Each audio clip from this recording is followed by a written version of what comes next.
Felicity! Where are you now? The dishes I asked you to do aren't done yet. Sorry, Margaret. My stomach's feeling really tight and I can't move. I'm taking a rest in my bed. What? What are you indulging yourself for? Pregnancy isn't an illness, you know? Indeed, but I have a high-risk pregnancy. My doctor told me to take it easy. You started maternity leave early and have been at home. Well, since you're not working, you better do housework. That's still work. I should be mostly on bed rest, you know. Bed rest? That's a bit dramatic. I know I can't stay in bed all day, so I've been doing what I can. I don't want to risk anything happening to the baby, you know. Can't you help with the housework a little? You're just watching TV in your room, right? Stop complaining and get things done quickly. Otherwise, you'll end up regretting it. Please stop threatening me like that. It's not a threat. I'm serious. You're too much. The other day, you threw my things away just because I talked back. You were at fault, you know. In this house, what I say is absolute. Forcing me to weed under the scorching sun while I'm struggling with morning sickness? That's way out of line. I've said it many times. Pregnancy is not an illness. Your things were thrown away because you're a bad daughter-in-law. I hope you deeply reflect on that. Geez, you've changed, you know. How? When I met you for the first time, you said you were happy to have a nice girl like me in your family. Well, Gardner was still here back then.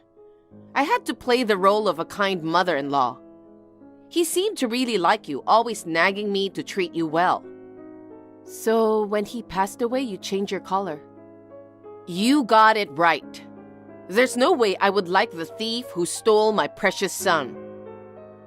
So I guess your attitude toward me won't change in the future. Your existence alone is already annoying. On top of that, if you can't even handle chores properly, you're just a hindrance. I wish Vincent would divorce you. I see.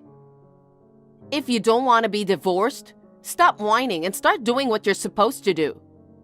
First, clean up all the dishes in the kitchen. After that, clean the living room, and while you're at it, clean my room too. Your room too? Oh, if you dare to defy, it won't just be throwing things next time. Is that okay with you? All right, I'll clean up. Hey, honey, how's your business trip going? Is it a good time? Oh, hey, what's up? I'm kind of busy right now. Working this late? It's not really work, but there's a lot to do during the business trip, you know. I see. So, what's up? I'm thinking of moving out. Moving out? What are you saying all of a sudden? You used to say you were happy living there. That's because your mom was still nice. She hasn't changed a bit. Since your dad got sick and passed away, she did change, you know. How? She throws all the housework on me, and if she doesn't like the way I do things, she yells at me. Lately, she's even resorted to throwing my things away.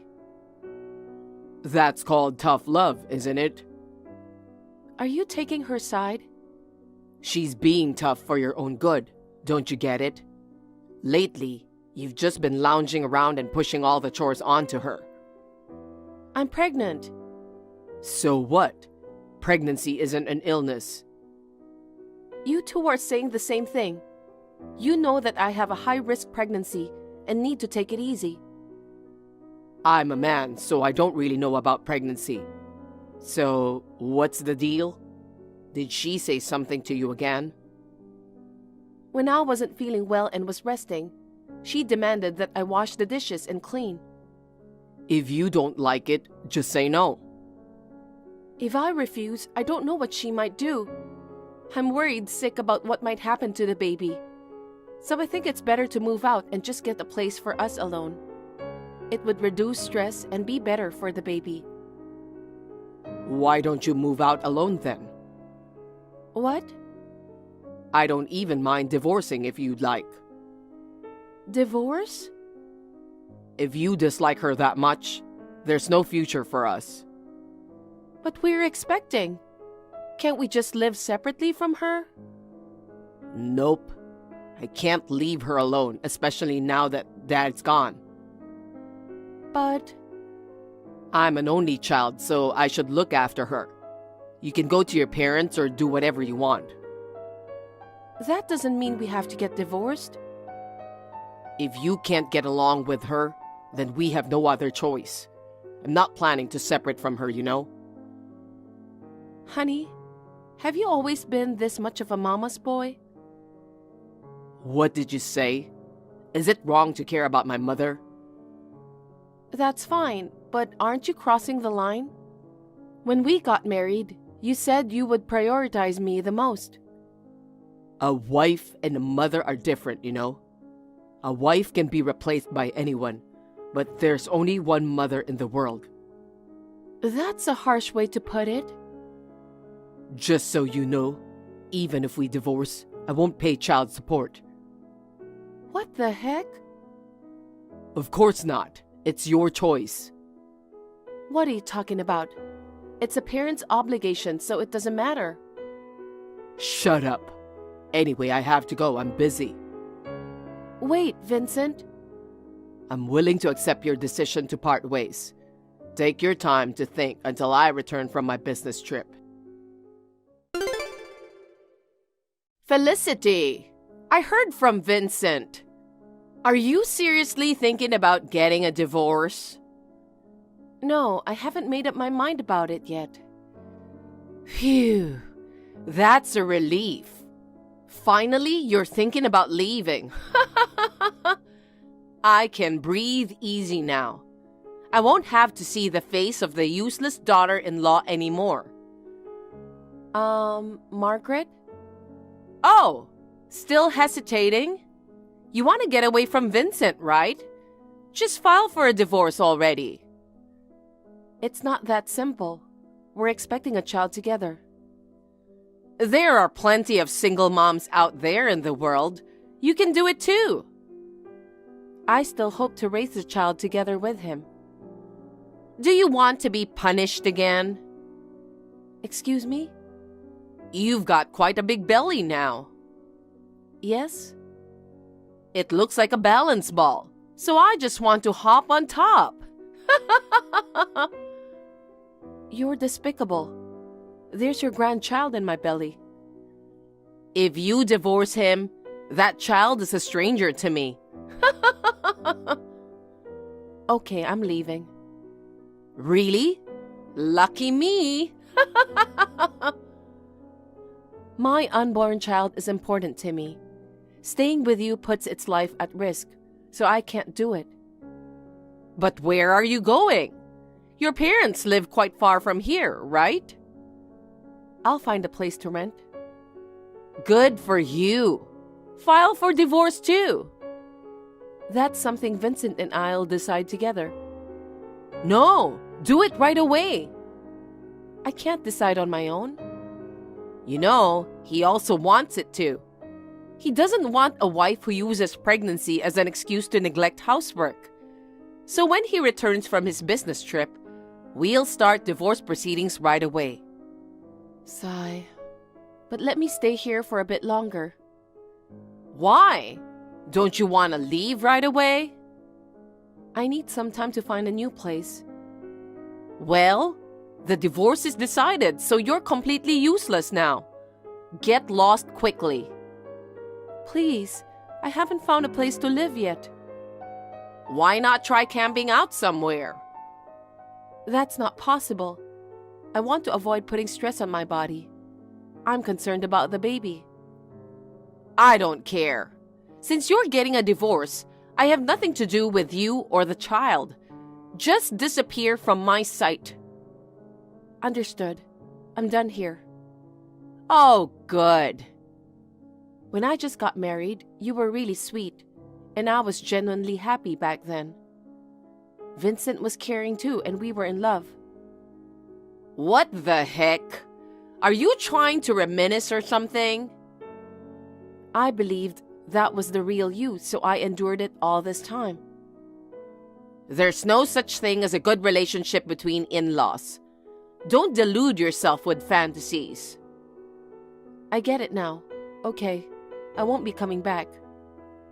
Obviously. I don't ever want to see your face again. Pack up your stuff and get out. Well, thank you for everything. Goodbye.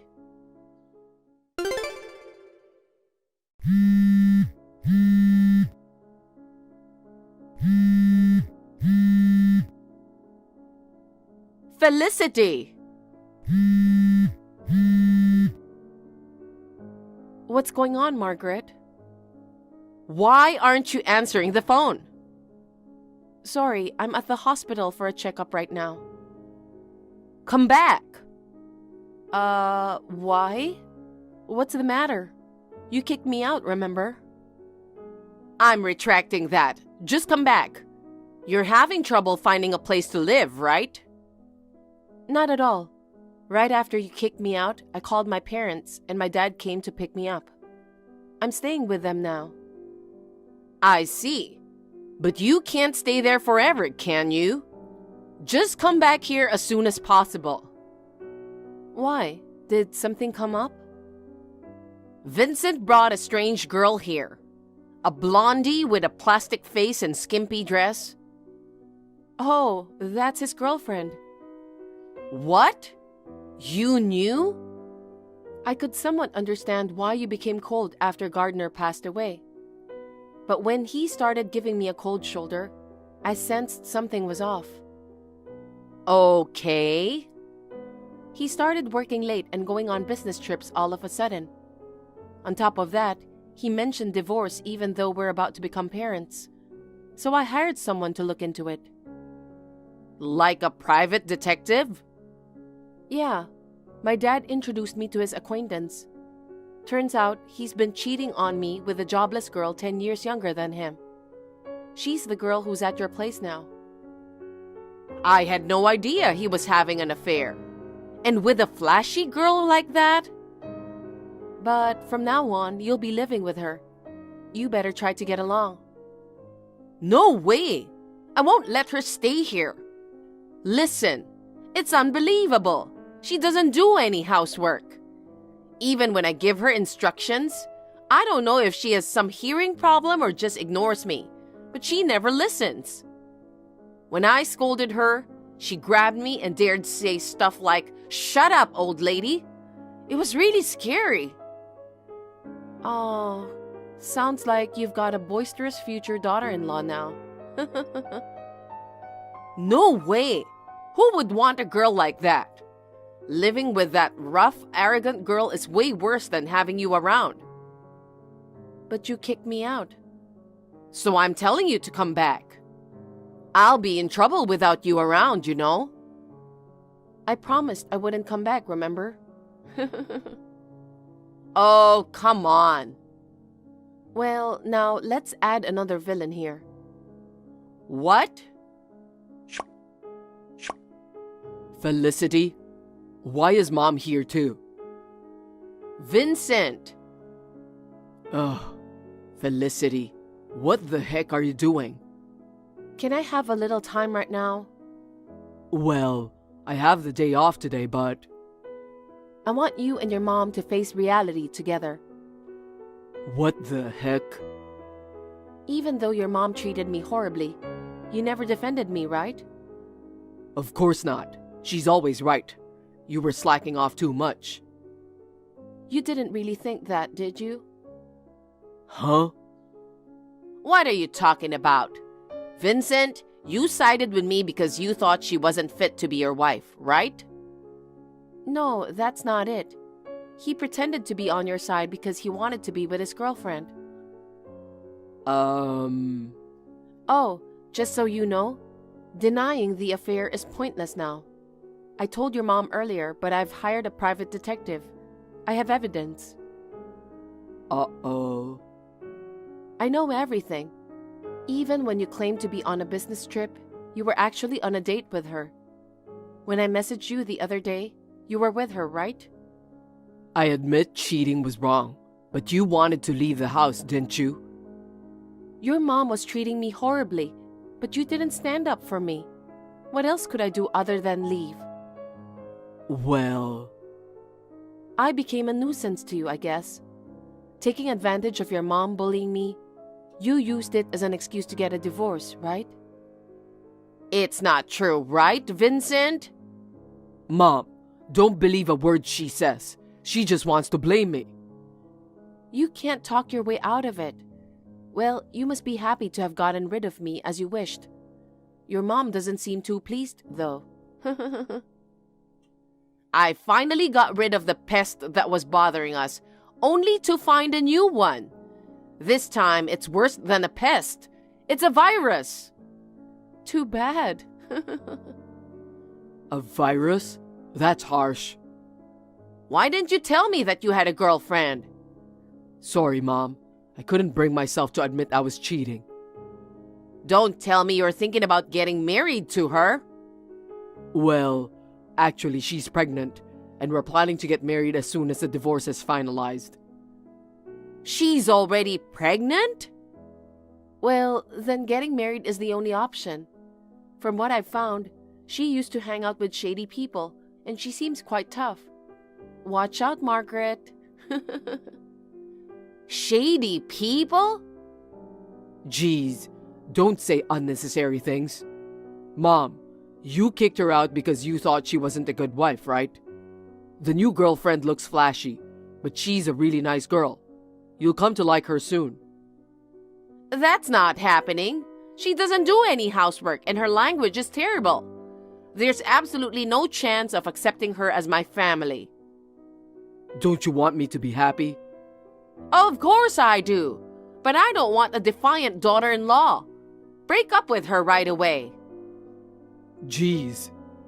Anyway, I don't like any woman getting close to my precious son, no matter who. You see, Vincent, she isn't wishing for your happiness. She just wants to claim you as her possession. No way. Are you really that kind of person? Please, Felicity, come back. You're better than that flashy girl. I apologize for everything. I already said no earlier. I'll do anything to earn your forgiveness. I don't want your apologies now, and we've already filed for a divorce, so forget it. There was a time we got along well, remember? No, I want nothing to do with you anymore. Then what am I supposed to do? You just need to live happily with your son and his future wife. I don't want that. Vincent, break up with her now. Call off the divorce. Cut the crap, Mom. You kicked her out. You did too. Enough. I don't want my happiness interfered with, so I'm cutting ties with you. Are you throwing your mother away? In the end, both of you were pretending to care about each other, while only thinking of yourselves. Are we done now? I'm out of here. Wait. I'll demand alimony and child support from you. What? I can't pay. I'm using my money for the wedding with her. Plus, she's pregnant.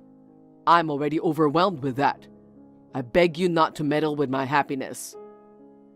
You think you can get away so easily after betraying me and our baby? I don't care if you have to borrow, but pay up. Ask your girlfriend to help you. Stop it. She's not working, so she has less money than I do. If she finds out about this, she might call off the marriage. Then you just have to figure it out. I told you I don't have money. Consider my situation. None of my business. Mom, can you pay on my behalf? You'll do that for me, right? I'm your precious son after all. You've got to be kidding me. You're not my son. What? You used to say I was the most important person in the world. That was when you were mine and mine alone. If you care so much about another woman, I'll gladly cut ties with you. What the heck, Mom? Let's save the mother-son quarrel for later. I've said what I wanted. I'm leaving now. Wait, we should meet up and talk. We won't.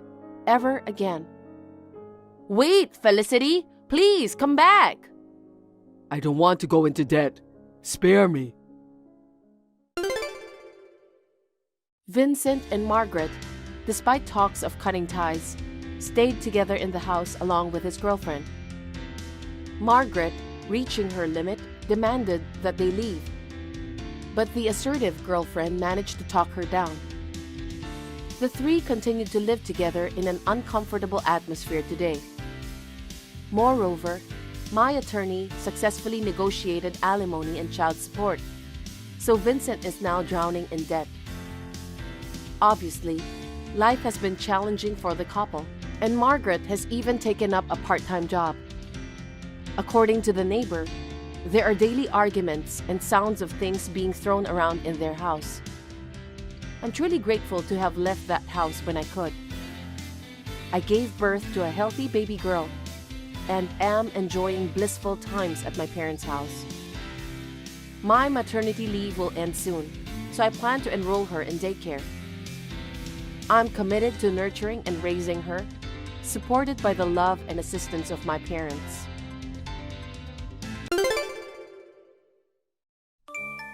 Emily, why aren't you at home? Don't tell me you're outside just hanging out. Wendy, how did you know that I'm not home? Are you in our house without permission again? You returned the house key to us, right? Oh, I made a spare key before. I knew that a wife as mean as you would take away the house key. What? Why are you being like this? Shut up! Just answer my question. Where are you right now? Why aren't you at home? I'm at work. I'm on my lunch break. Oh my God! You haven't quit your job yet? I've been telling you repeatedly to quit your job and focus on housework, right? Why haven't you quit yet? Yeah, you told me that, but for the next few years, I decided to work and save for the future. I talked it over with Joe and we decided together. We've explained this to you several times, haven't we? There's no way I could agree with that. It doesn't matter if you don't agree, Wendy. It's our future, and we decided on our own. So you can't listen to your mother-in-law? You really are a cocky wife. I'm not saying you shouldn't work, okay? I work part-time myself. But that's because I can manage household chores perfectly. You can't even handle the chores properly, and you're still working? I've taken a good look around the house. What's with this messy room? The dishes are still in the sink, and the laundry is piling up. How many years has it been since you married Joe? It's been 3 years, right? Jesus Christ, what kind of wife are you? I do the laundry after I get home from work. I also do the dishes when I come home. Joe helps me with other chores, so we don't have any problems with it. Are you asking my son to do the chores? I can't believe you made your husband do the housework. Your duty as a wife is to ensure that the chores are done perfectly and that your husband feels good when he comes home. I see. If that's how you feel and it works in your house, that's fine. But our situation is different. My lunch break is over, so I'll leave now. Wait a moment. Don't just end the conversation on your own. Are you kidding me? What the hell are you doing? Explain yourself properly. What are you talking about? Is it true that you moved with Joe 2 weeks ago? I couldn't reach you, so I went to check, and the key doesn't work anymore. I peeked through the window and the house was empty. I asked the neighbors and they said you moved 2 weeks ago. Oh, that's right. We moved. What's the problem with that? Why did you do this without telling me anything? We don't need an insane wife like you. I've tolerated you until now, but I've reached my limit. I'm going to pick a new wife for my son. What are you talking about? Joe said you're the insane one. He's being deceived by you. I need to open his eyes. Joe agreed to sever ties because he was fed up and decided to move with me. Making spare keys without permission, entering the house, always believing you're right and attempting to manipulate us. We relocated because finding peace seemed impossible otherwise, so we both agreed on the decision to move. What? No way! Oh, also, both Joe and I have changed jobs, so please don't bother our previous employers. What? Goodbye.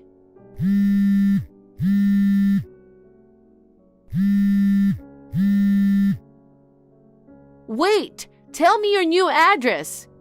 Emily! I finally found you. If you think you can run away forever, you're wrong. I knew it. God is on the side of the righteous. He's going to punish you. Prepare yourself. What? Wendy? Yes, it's been a while. Has it been 4 years since then? Oh my God. What now? So you didn't block my number after all? Well, yes. Even though we've cut ties, you're someone we need to keep an eye on. I thought you'd given up and never contacted me. Did you contact me to give me a sermon or something? You still don't know how to respect me. You're still the same cocky wife. Well, that ends today. I won't let you get away with it anymore. Huh? What do you mean? I know where you live. What? Moreover, it seems you're pregnant. And today is your due date, isn't it? Your neighbor told me they saw you leaving last night, saying you were in labor. Since you're replying, I assume the baby has been born already, right? Yes, the baby was born in the middle of the night. I thought it was time to receive an apology for vanishing without a word. But I don't want a simple apology. Apology? I have no intention of apologizing to you, Wendy. Wow, seriously? Well, whatever. I'll discipline you severely from now on so that you'll never be able to say such a cocky thing again. Having given birth to Joe's child is a natural thing for a wife, so don't get carried away. Having a child doesn't mean you've fulfilled your role as a wife. Are you telling me to have a second child as soon as possible? That's one thing, but first, let's live together. What? If you're the kind of mean wife who disrespects your mother-in-law and moves out without telling, I need to teach you how to be a perfect wife. Come to my house right now. Starting today, we'll live together, and I'll discipline you properly. If you don't come here within an hour, I won't show any mercy. What are you talking about? I can't just leave the hospital like that. I just gave birth, okay? I have to stay in the hospital for a few days. Leaving the hospital after giving birth within 1 hour is impossible. Oh, come on. While you're complaining, time is ticking away. You have 58 minutes left. Get out of the hospital now. I mean, Wendy, today is not the time for that, right? I'm surprised you have time to message me like this. I think your priorities are clearly in the wrong order. What are you talking about? My priority right now is to discipline my daughter-in-law and hold my grandchild. I don't care about anything else. Your husband's funeral is happening right now, isn't it? What? Stop it! Please don't say something so ominous. Just because my husband and I have been living separately for 3 years, that kind of lie won't work. You are going too far this time. How insensitive are you?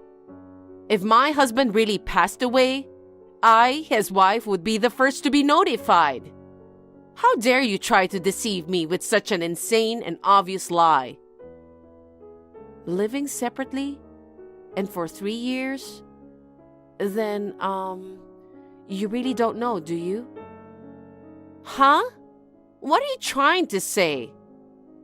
He passed away a few days ago. Last night was the wake, and today is the funeral.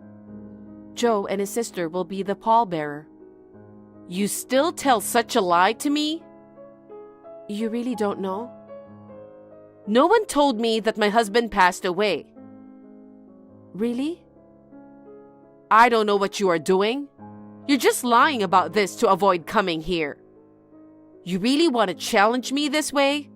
Go ahead. I know your contact number and your address. Everything is going according to my plan. God is on my side because I'm right. No matter what you do, everything will go as I planned. It's not really like that. There's no way I would lie about your son passing away. Just because I cut you off a few years ago, that doesn't mean I'm an insane person.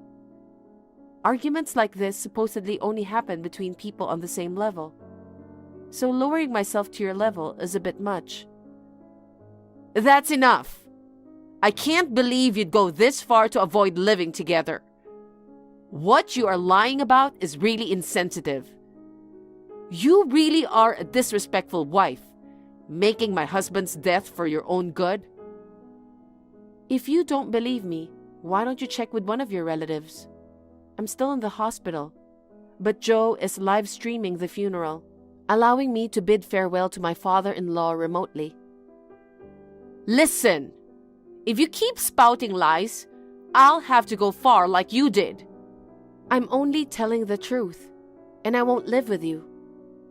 What? You don't have the right to decide that. I don't think you have that right either. Goodbye. I can't believe my husband is really gone. You weren't lying. Now you believe me. I heard it was really sudden. Both Joe and his sister are still trying to come to terms with it. It's all your fault. Because you lied about my husband's death, now he really passed away. What? What are you talking nonsense? I'm just telling you the truth. Well, I know it's hard to process the situation. I will forgive you. Who do you think you are? That's not the point. Why didn't anyone contact me? Even though we were living separately, I'm still his wife. They should have informed me first. Actually, shouldn't you, as the daughter-in-law, have been the one to contact me? I cut off ties with you. Why are you expecting to get a message from me? And besides, I heard that Joe's sister contacted you. What? She's lying. My daughter didn't contact me at all. She said no matter how many times she called you, you didn't answer. I don't know the truth, but I don't think she would lie something like this. Oh, wait. I received a lot of calls the other day. I was busy trying to track down your new address. I thought somebody was calling the wrong number. It was so annoying, so I blocked that number. Oh, I see. So it's not like nobody contacted you, but you're the one who rejected the call. Then you shouldn't blame her, you know. Oh, Lord. Why do I have to suffer like this? You really have to be kidding me. When will you stop disrespecting me? Who do you think you are? Stop acting like you are better than me. I've been feeling this way for a long time. If you're going to message me like this, could you just get to the point? I'm talking about my husband's will. It's terrible that he excluded me from his inheritance. Other assets that I could get are almost nothing. It's really unfair. That has nothing to do with me, right? Why are you contacting me? I'm not a therapist to listen to all your rants. You must have said something to my husband. Of course not. No, all the recent misfortunes are entirely your fault. Everything happened because you didn't fulfill your duties as my son's wife. Please stop making baseless accusations like that. So, what happened with living together? What? Are you still talking about that? I'm heading to your house right now. Even though I had finally found your place that day, it got complicated with my husband's funeral. But this time, it won't be the same. Starting today, I'll be moving in. From now on, you must change your cocky attitude and do your best to take care of me. I'll discipline you to have a proper attitude as my son's wife.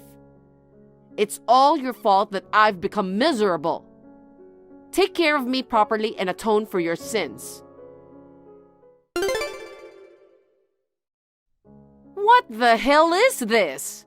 Did you deceive me again? Now what? Can you just tell me directly what you want? I'm so fed up with your lecturing. Just tell me what you want. I'm even more fed up with you. Why aren't you at home? I told you we're living together starting today. I didn't agree with it. I've moved back to my parents' house with my newborn daughter for safety. For safety? What do you mean? Do you think I'm a threat? Oh, so you're aware of it. We are planning to move to a new place after things settle down. Moving? You're moving again? Technically, we've already moved. Joe has taken care of everything. He did? No way. I know what you're doing. You're deceiving and manipulating Joe. There's no way Joe would move without me. Well, it's happening. I have 1 month left on my contract for that old place, but I have no plans to go back. Why not? I've been saying that we will live together. Why would I want to live with someone like you?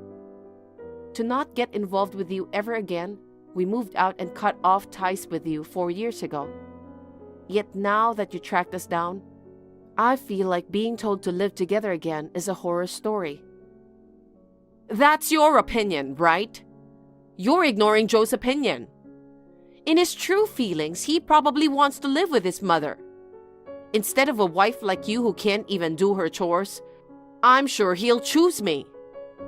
I just told you that Joe took care of everything about moving. I also mentioned that he supported the decision to cut ties with you. Joe is tired of your irrational and insane mindset. If you are still concerned about how I handle the housework, you don't need to worry. I already quit my job and now dedicate myself to it. We saved money while working together before, so now I can be a stay-at-home mom since we have a child. Oh, is that so? I thought you were incompetent as a housewife, and that you were using work as an excuse. That's not true, but I still want Joe to help with housework and childcare. He also told me that he wanted to help me, so I'm sure you will keep nagging about it if we live together. Raising a child under such circumstances is not good for the child, so I will never tell you where we're moving to next.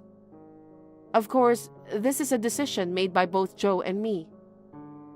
Then where should I live? If I remember correctly, you were living separately from your husband, right? Why don't you just go back to the place where you were living separately? I couldn't pay the rent, so I was evicted. What? I think you had a part-time job 4 years ago. Did you quit? I quit that a long time ago. What? Even though we were living separately, my husband provided for my living expenses and rent. I received enough money to get by without needing a part-time job if I cut back a bit. But unexpectedly, my husband passed away. I've been spending what money I have left in hopes of getting an inheritance from my husband. Now, my wallet and bank account are empty. I don't even have money to stay in a motel. Are you serious? You really thought you'd inherit something? I'm his wife, you know. Even though we were living separately, I'm still his wife, so I have the right to inherit, don't I? I never expected he would do this to me. I heard that the reason for the separation was because you used his money without permission. Why are you talking about that now? I'm telling you because I think it's relevant. I don't know the details about what happened exactly, but it seems that made him decide to exclude you from the inheritance. What? A wife must take care of the house perfectly and make sure the husband feels good when he comes home. You said something like that to me before, right? Saying that while stealing your husband's money? What kind of joke is that? I think you should look for a job first, rather than spending money on transportation in search of a place to live. I think getting a job where you could stay in a dormitory would solve most of your current problems. There should be some jobs that allow you to start working the same day. You said you are living with your parents. Well then, I'll move in with you there. I don't think you know my parents' house address. What? I still remember when we used to live together, you tore up and threw away the Christmas card sent by my parents. After that, I don't think you have had an opportunity to know our address. Am I correct? Whatever. Just tell me where you are. I don't want to. You're going against me? I'm your mother-in-law. Who do you think you are? We've already cut off ties with you. Who do you think you are? Excuse me? What did you say? What a cocky wife you are. I'm tired of hearing that. Shut your mouth! All right, let's call it a day. There's no need to continue this conversation. What do you mean? No! I've told you many times, we've cut off ties with you. I had to respond this time because you forced your way in, and there was also your husband's matter. But I hope you're grateful for the time and attention I've given. Instead of complaining about me, you should think about your own future. I wish you all the best. Wait! You will need to get a lecture from me on how to be a good wife. I haven't even held my grandchild yet.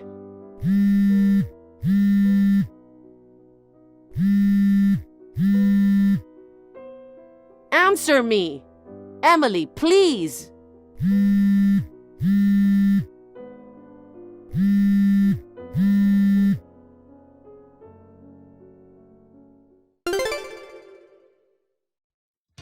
It seems Wendy sought help from her daughter and relatives, but no one offered help, as everyone knew about all the drama. With no one to help, she apparently went to an employment agency while crying. There, she was introduced to a job with dormitory accommodation. But the job was too hard for her, and she quit after 3 days. Now, no one knows where she went. I heard a rumor that someone spotted a homeless person who looks similar to her, but I'm not sure if it is true or not. My husband and I are busy raising our child, so we don't have the time to confirm. To avoid becoming a person like Wendy, we are working hard to provide proper education for our child.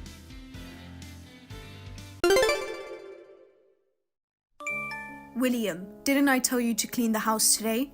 How could you leave the house like this? Don't ignore me. I bet you're out somewhere having a good time, huh? What kind of son are you?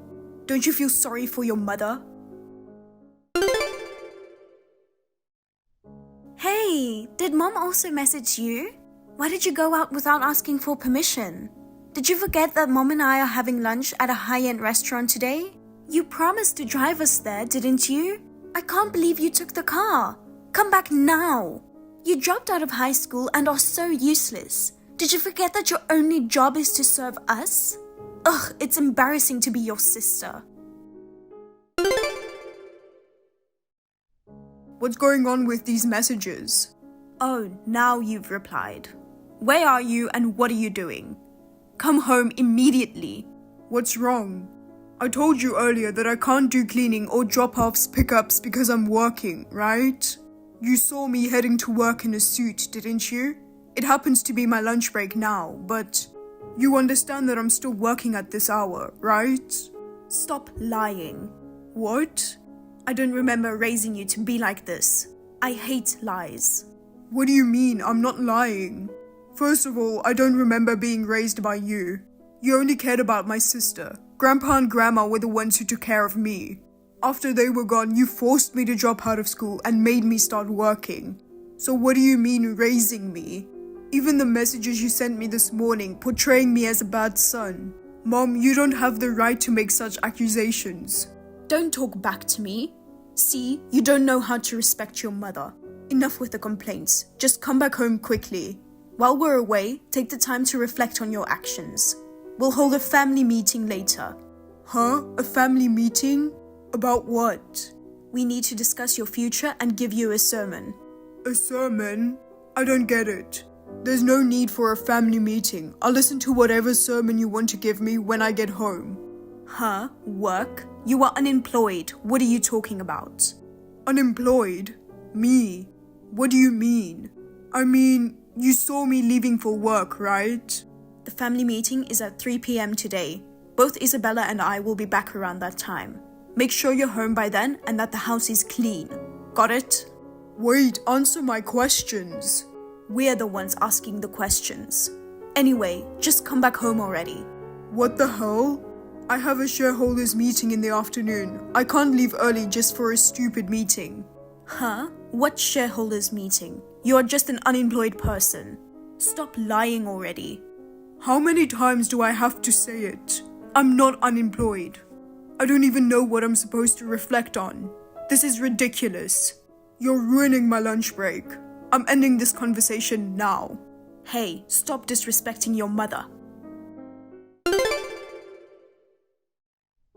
William, you skipped the family meeting, huh? So what? What the hell is this? I told Mom that I'd listen to her stupid sermon when I got home. I don't think there's an urgent thing that we need to discuss in a family meeting. So prioritizing work is only natural. Here we go again. We wanted to have an emergency family meeting about your lie of having a job. What? I'm even more confused now. I was sitting at my desk at the office organizing my documents until just now. Don't make me laugh. You, at the office, organizing documents? Do you mean reading stupid comics? Stop pretending. In reality, you can't even be a chauffeur for me and Mom. All you can do is be lazy and pretend that you are busy. Oh wait, maybe you want to be a comic artist? That's why you spend your day reading all those stupid things? A useless, unemployed high school dropout like you becoming one? Stop kidding yourself. You're not even good at anything. You're already 29. It's too late to dream about something, you know? Are you done? I really don't get why you and Mom think I'm unemployed. I've been working all along. I've always been mistreated in this family. I know both you and Mom see me as nothing more than a servant. But until yesterday, you didn't call me unemployed. I just don't get it. Well, we just found out today. You actually weren't working. It's no use hiding it. Huh? What do you mean? What's going on? Mom and I planned to have lunch at a high-end restaurant, remember? Since you didn't give us a ride, we had to take a cab. Oh, by the way, I'll charge you for this expense later. Even though you are unemployed, it seems like you have money to spend. I told you I'm not unemployed. How many times do I have to tell you? Shut up. Enough with those lies. While Mom and I were having lunch, we bumped into your old classmate, Kenny. Kenny? Oh yeah, I remember you knew him too. He told me everything. He said you mentioned at the reunion that you quit your job. He was wondering what happened to you since then. I think you went to a reunion 4 years ago. I didn't realize it had been that long since you became unemployed. No, I've started working for another company since then. Oh, really? But you're just a loser making a mere $18,000 per year. Huh? What are you talking about? You still don't want to admit it? After I heard what Kenny said, I checked your stuff in the room to see what was going on with you. Wait, you went through my room without permission? Why would you do that? And I found your bank statement. When I looked at the total amount, it was just $18,000. In other words, your annual income is only $18,000. It basically means you are earning nothing. You are unemployed. Aren't you embarrassed? $18,000. Oh, that document. I think you misunderstood something, but that money is... After discussing it in a family meeting, we've decided to kick you out of the house. You have no right to complain since you didn't attend this important family meeting. Kicking me out of the house? What? I really don't get it. You made your choice not to attend the family meeting. Well, even if you had attended, you would have been kicked out of the house. We don't need a loser with an income of $18,000. If you were doing household chores or being a chauffeur, we might have forgiven you, but a lazy man like you just fooling around every day deserves to be kicked out of the house. What? I threw all your stuff into the backyard, so take everything and leave this house. Into the backyard? Are you insane? It's raining outside. I don't care. You got what you deserved for hiding being unemployed. If there is still anything left by tomorrow morning, we will dispose of it all. Get out of here today. Are you serious? I had computers and electronic devices in my room, right? Did you throw all of that as well? Of course. For someone unemployed, you have quite a nice computer and lots of games. You don't need all that. I dropped them all out of the upstairs window. From the upstairs window? Everything must be completely broken by now. What are you going to do about it? It wasn't just hobby stuff, it was work stuff too. Are you still lying about having a job? It's too pathetic, so just stop. Having a brother like you is embarrassing. It feels so good to be rid of this lazy, greedy scumbag. Are you reading what I am saying? What's the point? Just to be clear, does this mean that Mom and Dad think the same way as you do? Of course. I told you it was decided in the family meeting. We all threw your stuff out of the window. It's been a while since I've had a good time relieving stress. Alright, then promise me one thing. What? After I leave the house, never get involved with me again.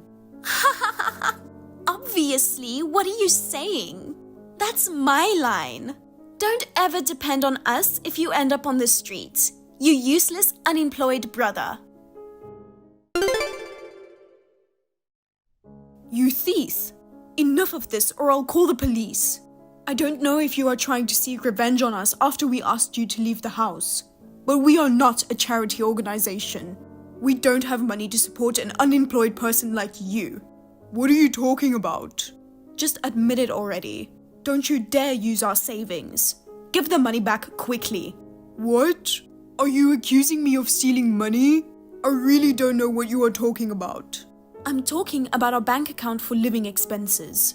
Somebody has been withdrawing a crazy amount recently.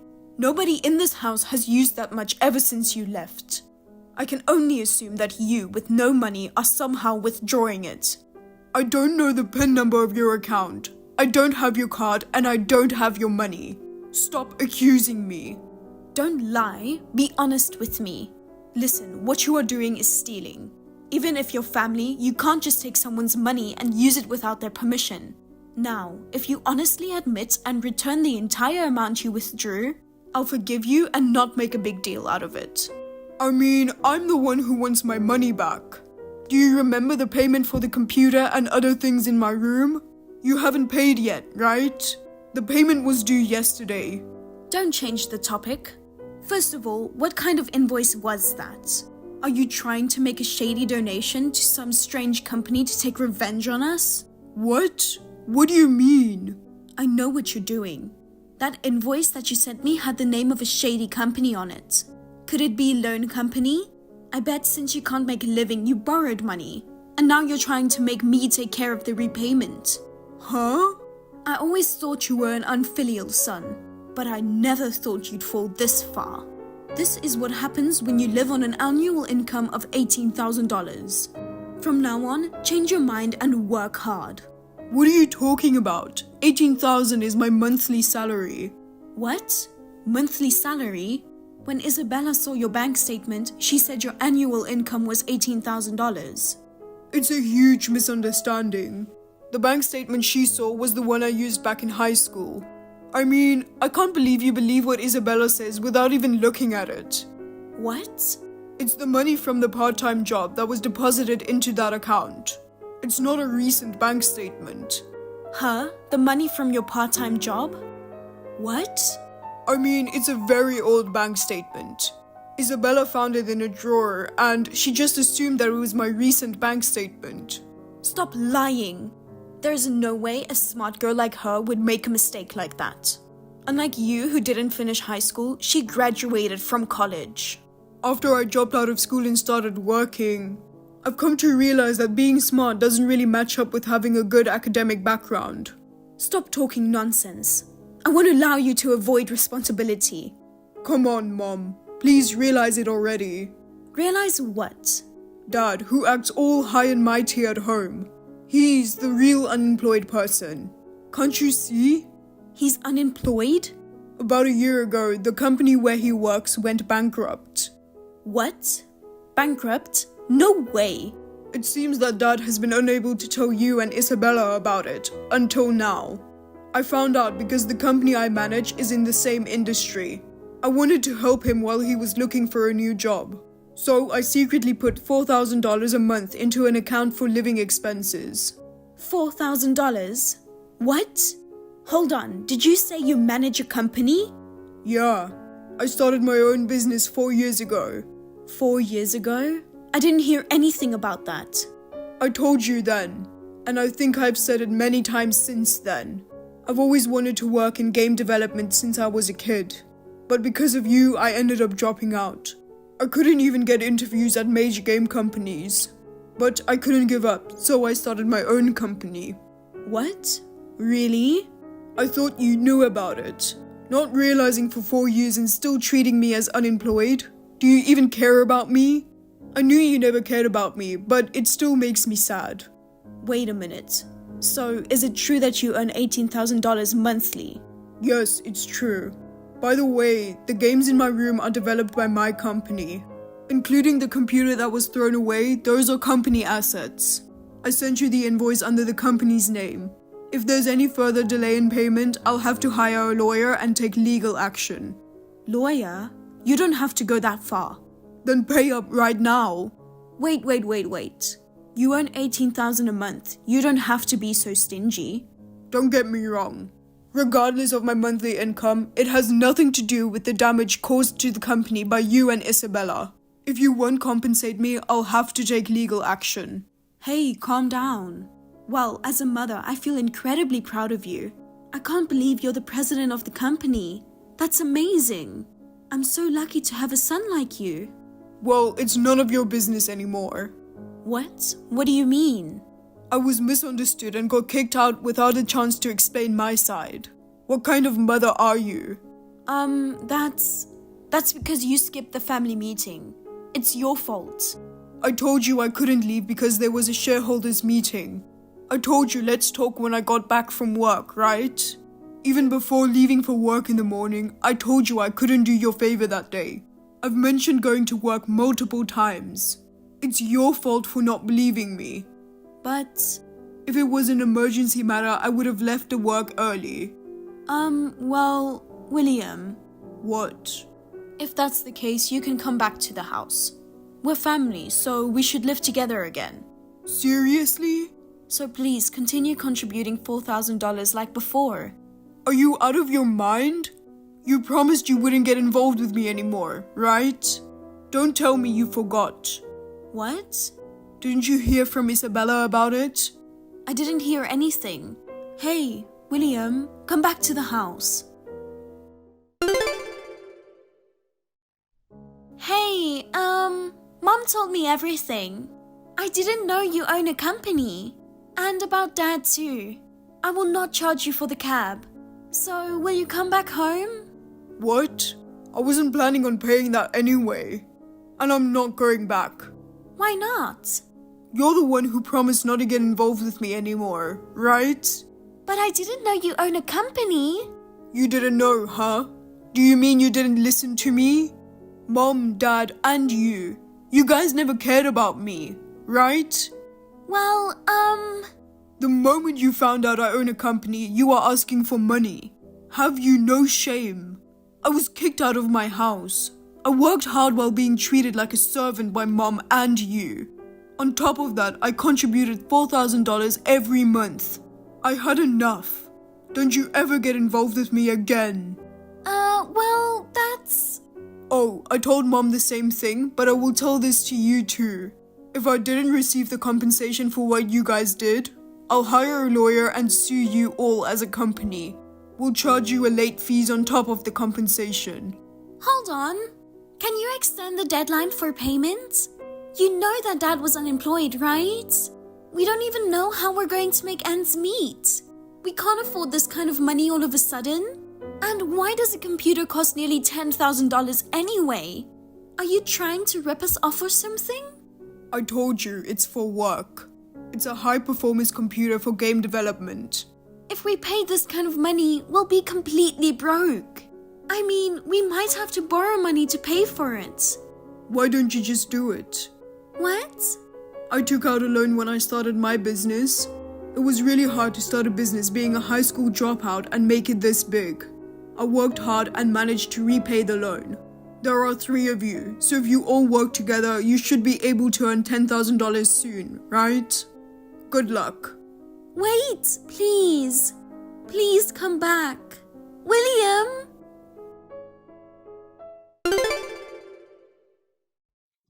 After that conversation, I cut off ties by blocking my sister and Mom. Shortly afterward, my father messaged, urging me to return home and contribute money. Without hesitation, I blocked him as well. It brought a sense of relief, decisively closing the chapter on my entire family. I thought they might start working seriously, but things took a turn. Surprisingly, the 3 of them showed up at my company. They caused a ruckus, shouting and breaking windows. I asked the police to come and take all 3 of them away. Since I hadn't received compensation, I added the damages they caused in our office. When I finally got a lawyer, they got scared and paid me in a lump sum. Later, I found out they borrowed money from loan sharks, and now they're working hard to pay it back.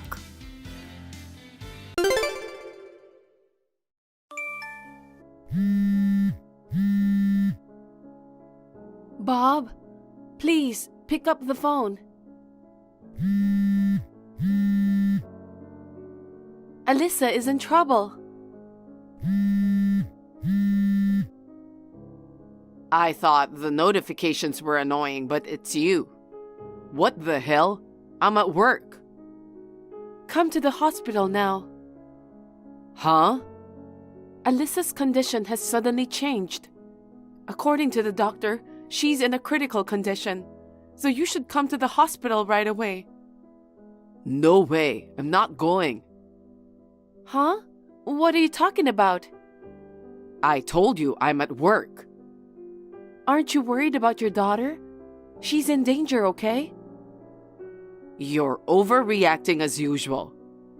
I was so surprised when she was diagnosed with cancer, even though she's a high schooler. She's been fine up until now. She'll be fine this time too. You worry too much. She'll recover soon anyway. There's no point in rushing to the hospital. This time it's really dangerous. The doctor told me to call her family members.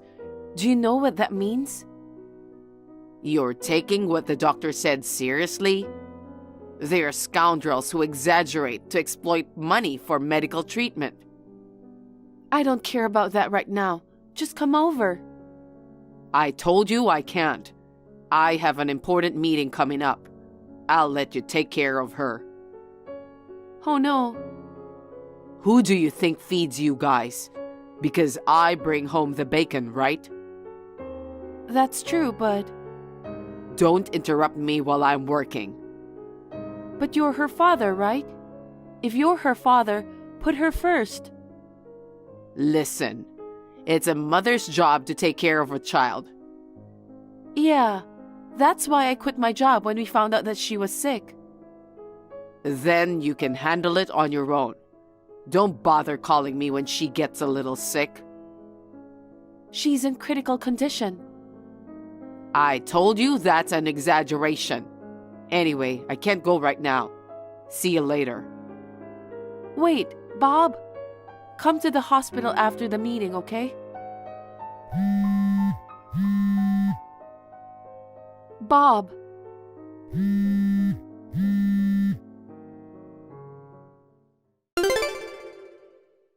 Janet, I just finished work. How's Alyssa doing? Well, she's probably recovered by now and having a nice chat by now, right? Bob, come to the hospital right now. Huh? Are you still making a fuss about her critical condition? No, I'm not. Alyssa just passed away. What? She was only 18 when she left for heaven. I wish I could take her place. I'm shocked. She was really dying. Yes, she was. I explained it to you over and over again, but you didn't come to the hospital because you had to work. I had a meeting I couldn't miss. I'm sorry I couldn't get to her while she was still alive. Do you really feel that way? Of course I do. If you feel bad, come to the hospital now. You should be there for Alyssa. I can't do that. What? I'm running an errand right now. What errands? Mom's birthday is coming up this weekend. I have to go buy a present for her. What? It doesn't have to be today. It's the only day I can do it. I'll be home late again tomorrow. The stores will be closed. So what? Your own daughter is dead. Why would you put your mother's birthday first? There's nothing we can do for her. Alyssa is no longer here. I care more about my mother who's still alive. I can't believe it. Think about it. Mom's birthday comes only once a year. And when her birthday comes, she'll be 73 years old. I don't know how many more years she'll live. It would be too sad not to celebrate her birthday. Think of Alyssa, who left us at 18. I think your mother lived long enough. You're the worst. You want to tell your mother-in-law to leave early? I didn't say that, but your priority right now is not your mother's birthday present. Your daughter, Alyssa. You can always buy her a present. You should come to the hospital right now. I don't have a choice. I'll come over there when I'm done with the shopping. I don't know when that'll be. Damn. So, what do you think would be a good present for Mom? Huh? She's so particular about fashion. It's hard to choose a gift for her every year. I gave her a bag last year, so I guess an accessory. I don't know. I don't have time to think about it. You have things to do too, like cooking and decorating. When things with Alyssa settle down, get ready. Don't be silly. Huh? It's fine to take care of your mother, but your priorities are different now.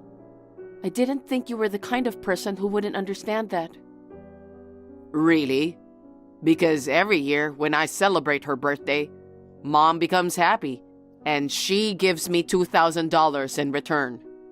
If I don't give it my all, she'll reduce it, and I'll be devastated. I've never heard of that before. Didn't I tell you? She always gives it to me on the way home, just so we can all eat something nice together. You kept it all to yourself. Whatever. I'll at least buy you a hamburger this year. Don't be silly. Anyway, come to the hospital as soon as you can. After I'm done buying presents. Get lost. Bob, where are you? The funeral's about to start. I don't think your mother has arrived yet. If you don't come soon, you won't make it in time. I'm at my mom's house. What? What are you doing? What are you doing? It's Mom's birthday party. Huh? Don't tell me you forgot. It's her 73rd birthday. You've got to be kidding me. Please come to the venue as soon as possible. I can't. The pizza is on its way. If I go to the funeral, the pizza will get cold. Are you an idiot? On the day of your daughter's funeral, you're having your mother's birthday party. It's an annual event. You can't just suddenly cancel. You need to get your priorities straight. My mother's birthday is more important to me than my daughter's funeral. You're kidding, right? This is the last time we are going to see Alisa. We'll never see her again. I've always wondered, what's the point of having a funeral? Why go to all the trouble of inviting relatives from far away, only to listen to the priest's sleepy stories? Why don't you just cremate them and be done with it? Terrible. Why do you say that? Alisa isn't here anymore. There's no point in getting together to say goodbye. How much does the funeral cost? Don't you think it's a waste of money? I don't think so. No. Spending money on a funeral is a waste of money. Having a birthday party for Mom, who is still alive, is a higher priority. Please, tell me you're joking. I don't want to believe such words coming from her father. Are you sure you're sad about her death? Of course I'm sad. But crying won't bring Alisa back, right? So why don't we take care of the people who are with us now? That's not the point. We have to mourn Alisa properly, and we have to give us some closure. I'll be fine. I've already made the switch. You're too quick to switch, despite the fact that you are her father. I'm not going to stay moping forever. Alisa will be sad without her father and grandmother. No way. Dead people don't have feelings. It doesn't matter to her who came and who didn't. That's not the point. I'm sure everyone who will attend will think it's strange. Oh, let me tell you something. Don't tell anyone that I'm going to the birthday party. I know it's inappropriate. Then come over here right away. We have a lot of relatives here. Of course, they're going to ask a lot of questions when you two aren't here. Don't tell anyone. If our relatives leave us out, it's your fault. Then what should I tell them? That we're in shock and in bed? Yeah, that's a good idea. That's something a father who feels guilty would do. If you feel guilty, don't have a birthday party. I'm not good with gloomy stuff. At funerals, everyone wears all black and cries, shh, shh, shh. It's hard to relax in that kind of atmosphere. I'd rather eat cake with Mom. Are you sure your mother won't come either? She's her only grandchild. I asked her too. I asked her if she wanted to postpone her birthday party and go to Alisa's funeral.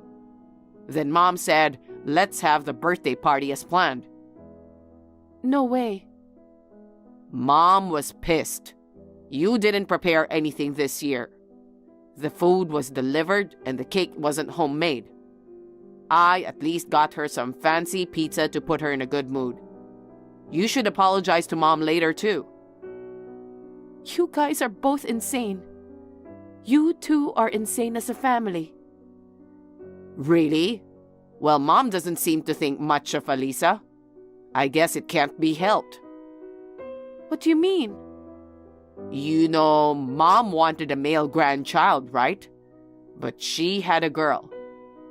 And then she thought she'd have a boy with a second one. You couldn't conceive a second child and now you're over 40. It doesn't matter if it's a girl or a boy. A grandchild is a grandchild. Mom wanted an heir. I'm an only child. If I don't have a son, the family line will die out. I don't understand. Your late father was the third son. I don't think she needs to worry so much about the heir. Think about her feelings. Boys are unconditionally lovable. If Alisa were a boy, she'd be the first one to go to the funeral. But she's the granddaughter who betrayed Mom's expectations. Whatever. No matter how much your mother wants it, it's impossible to have a male grandchild now. If you don't want to come to Alisa's funeral, you can do whatever you want. Yeah, I'll leave the rest to you. Don't ever regret it. Huh? What regrets? I'll regret not having Mom's birthday party. Well, I'll have fun on my own. And I'm staying at my parents' because I'm drinking today. Janet, where are you? Why aren't you home on Sunday? What do you want? What do you want? I couldn't go to Alisa's funeral yesterday. I thought I'd at least say hello to her portrait. Not only the portrait, but all the pictures of Alisa in the living room are gone. You don't have to greet her now. Wait a minute. Your stuff is gone too. Where did you go, Janet? Don't tell me you were traveling alone. I wasn't traveling. I left home. Huh? Why did you leave without telling me? Don't you have a million things come to mind? You mean the funeral? What else? It went off without a hitch, didn't it? That's not the point. What's so important that you had to leave? You didn't show up for the funeral. I made a speech in front of everyone. But when I thought of Alisa, I couldn't stop crying. I couldn't get any words out. When they saw me standing there crying, they said, if only she had a father at a time like this. The father who should have been there was at his mother's birthday party eating cake. I felt so sad and frustrated, but I kept going through the speech, even though my face was all messed up with tears. So, what's the point? You got through without me, didn't you? Huh? You really don't get anything, do you? You guys are like two peas in a pod. She'd rather have a birthday party than her granddaughter's funeral. I told you before, she wanted a male grandchild. But that doesn't mean she can reject her in death. I don't want to deal with you guys anymore. You two trash should just get along with each other. That's too much. No, you're nothing more than trash. You... I'm not going back to your house anymore. Goodbye. Yes? I'm divorcing you. I don't intend to stay married to someone who's no better than trash. What are you talking about? Suddenly you're divorcing me? Hey, where are you now? You're kidding. I'm serious. Seriously? You want a divorce just because I didn't show up for our daughter's funeral? Well, if you insist on leaving, I don't blame you. If we divorce, Mom might be happy. If I remarry a younger woman, she might have a male grandchild this time. That's true. I hope you get your mother's wish, but I'm going to charge you alimony. What? Why should I pay you alimony? You're the one who said you wanted a divorce. You're cheating on me. What? There's no point in playing me. You're dating a girl at work. How did you know? If you think I don't know anything, you're wrong. No. You've been taking care of Alisa for a while now. I thought you didn't know. You underestimated her. What do you mean? She told me you were cheating on me. She did? You took advantage of her sleeping in her hospital bed. You were talking on the phone with your lover, but she wasn't sleeping. She listened to your entire conversation and she reported it to me. What the hell? My husband was cheating on me when his daughter was sick. I didn't want to believe it at first, but Alisa would never lie. To get proof of your affair, I hired a professional investigator. You even used an agency? Sure enough, she was right. Around the same time Alisa got sick, you were getting close to her. While I was trying my best to take care of Alisa, you were having fun with your lover. But Alisa didn't say anything to me. I thought she didn't know. She didn't want you to hate her. If she pointed out the affair, I'm sure you'd take offense and turn cold toward her. She didn't want her father to abandon her when she was weak. She only told me in secret. Seriously? But you abandoned Alisa. You didn't come to see her when you were told she was dying. You didn't attend the funeral. So I won't tolerate it either. You'll be hearing from my lawyer from now on, so be prepared for that. Lawyer? Oh, come on. You've got to be kidding me. There's no way you can afford a lawyer. A lot of people came to Alisa's funeral. Some of her classmates' parents were there. The father of one of Alisa's good friends happens to be a lawyer. I talked to him about you. He gladly agreed to do it. He said you were a terrible father. Of course you are. You cheated on me while she was fighting for her life and didn't even show up for the funeral. So, you told everyone I was at Mom's birthday party? Oh, I'm sorry, I'm such a wimp. Mom's birthday party is more important. That's exactly what I said. Oh my God, that sucks. I'm not going to be able to face my relatives tomorrow. Why don't you just act like an asshole? You're the guy who celebrated his mother's birthday instead of his daughter's funeral. I'm in trouble because I don't want them to think that I'm insane. You're aware of that, aren't you? What? You know how shameful and outrageous this is, and yet you didn't come. And yet, all you care about is what people think of you, and all you think about is self-protection. You're a really stupid person. Wouldn't you rather see your daughter reduced to ashes, sit back and watch her turn to dust? I'd rather make my mom happy. I was just making good use of my time. I wouldn't. I bet no one else would. Oh, I get it now. Suit yourself. I'm gonna start a new family with her, and she'll have a boy to make my mom happy. You think you'll be happy? Of course. I'm not like you, brooding over our daughter. If you want to charge me alimony, go ahead and do it. That's right. I'll leave it to my lawyer then.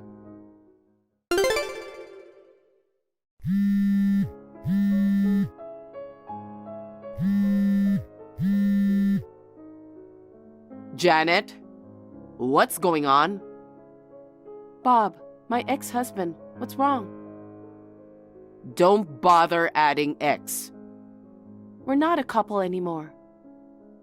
God damn it. What? My girlfriend dumped me. Oh no. I was going to start a new family with her. My plans are ruined. I'm sorry to hear that. You told her something, didn't you? Huh? I don't understand the nerve of putting a mother's birthday before your own daughter's funeral. That's what she said and left me. Wow. She even went out with a married guy. I thought she was a scumbag just like you. She's got a lot more common sense than I thought. How dare you tell her I went to my mom's birthday party? I didn't tell her anything. I just filed a claim through my lawyer. Then why? Someone who works for your company was at Alisa's funeral. Maybe she heard that. Why would my coworker come to Alisa's funeral? I told you the other day, a lot of people came. Alisa had a lot of friends. It wouldn't be surprising if her friends' parents were at her funeral. Hey, wait a minute. If that is spreading at work, does that mean my boss and my president know? I'm sure they do. Give me a break. I won't even be able to go to work anymore. Then why don't you quit? Don't talk to me like it's somebody else's business. Because it's someone else's business. Well, I have to go to work now, so I'll leave you to it. Work? Yes, I got an offer from my old company. They were short on staff, so they called me. What? Even though I might lose my job? It's not fair. You got what you deserved. Bye. Hey!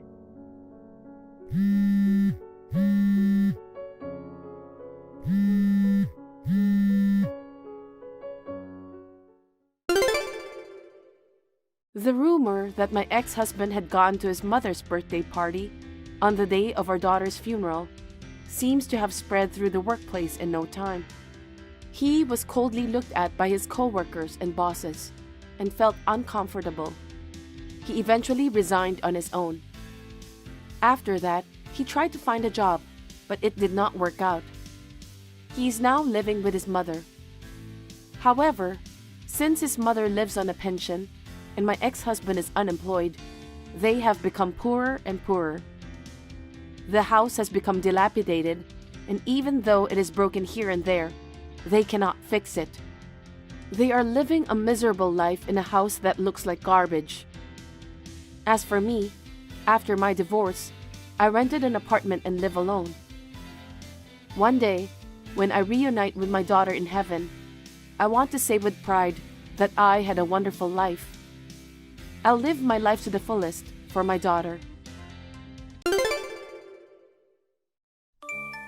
Nancy, your fiancé came to our parents' house today. Big yikes, if you ask me. Just when I thought so rare to see your texts. What's up? What do you mean, big yikes? He only graduated from high school, right? That's right. You're marrying him? Yeah, that's why he came over to say hi. Wow, Nancy. So you were serious. What's so funny? No one has only a high school diploma nowadays. You'd have to go to college. At least for me. Yeah, for you. But I don't care. Wow.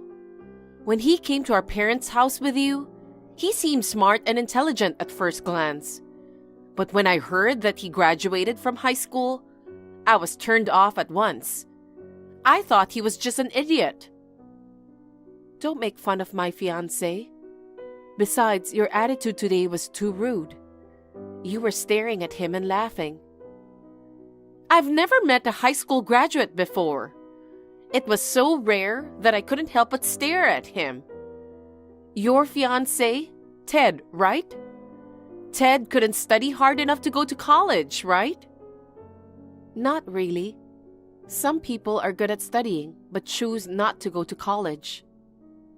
Nancy, you're a total loser, aren't you? What? Marrying a guy with a high school diploma?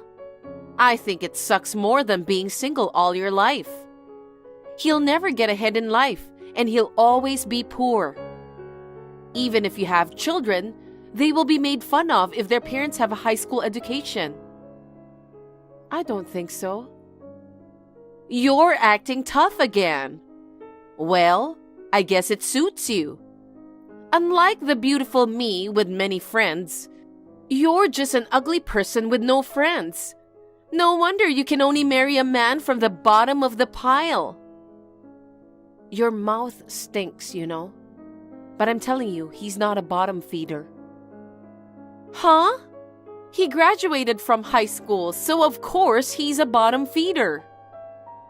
I see. So that's all you wanted to talk about? What? You just wanted to make fun of us, didn't you? No, that's not it. Oh, yeah.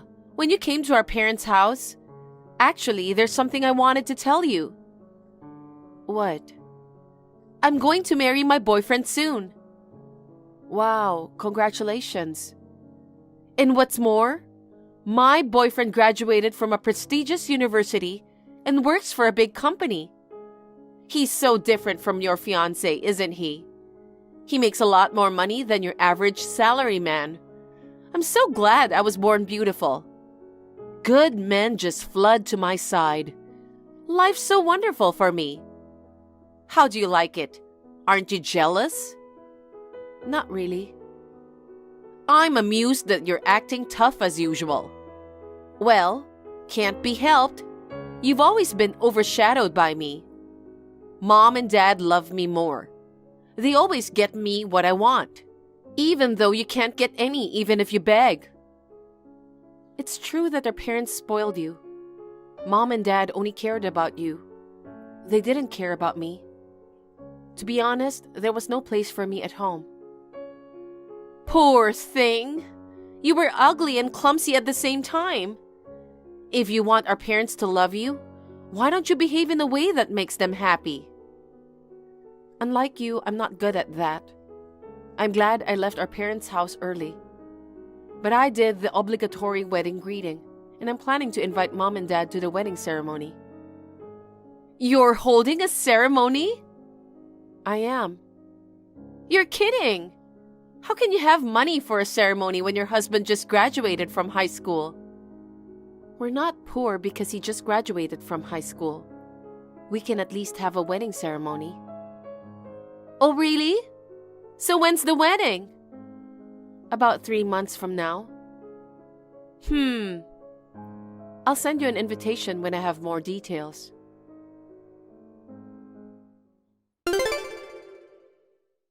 Ted, I'm sorry for making you uncomfortable today. My sister was rude to you. My parents were cold and dismissive until they heard about your true identity. I'm so sorry. I'm fine now, Nancy. Anna made fun of me from the beginning to the end, but your parents apologized a lot later. You don't have to worry about me. Besides, you had already told me what kind of people your family was. To tell the truth, it was pretty much as I expected. I see. I really didn't want to take you to my parents' house. I don't want to consider those rude people family. I'm going to stop seeing them after the wedding. Well, I can't be not totally involved with them, but I'll try to be as friendly as possible. Thanks, Ted.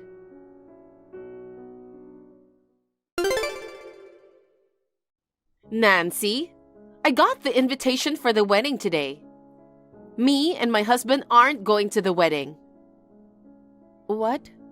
Do you have something to do on the day? No, but I'm not going. Because it's a wedding of a high school graduate and an ugly person. No one wants to go. Are you still talking like that, Anna? Your high school graduate husband probably earns a small salary, so the wedding will be very plain. And the food won't be much either, right? It's a waste of money and time. Well, you don't have to come. What? You and your husband don't come. Wait a minute. You'll be in trouble if we don't show up. Why? Ted's family and his relatives are gonna wonder what's wrong, right? Ted's parents died when he was young. Many of his relatives can't come because they live too far away. Instead, many people from work are coming. Most of the groom's relatives won't come. No one will care about you, so it won't be a problem if you don't show up. Oh, really? That's boring. Oh, that's right. I just thought of a good idea. What? I won't invite you to my wedding either. Okay, whatever. What? I don't expect you to invite us from the start, so don't bother. Bye. What's with that cold attitude? Ugh, it kind of pisses me off. Don't get carried away, you uggo.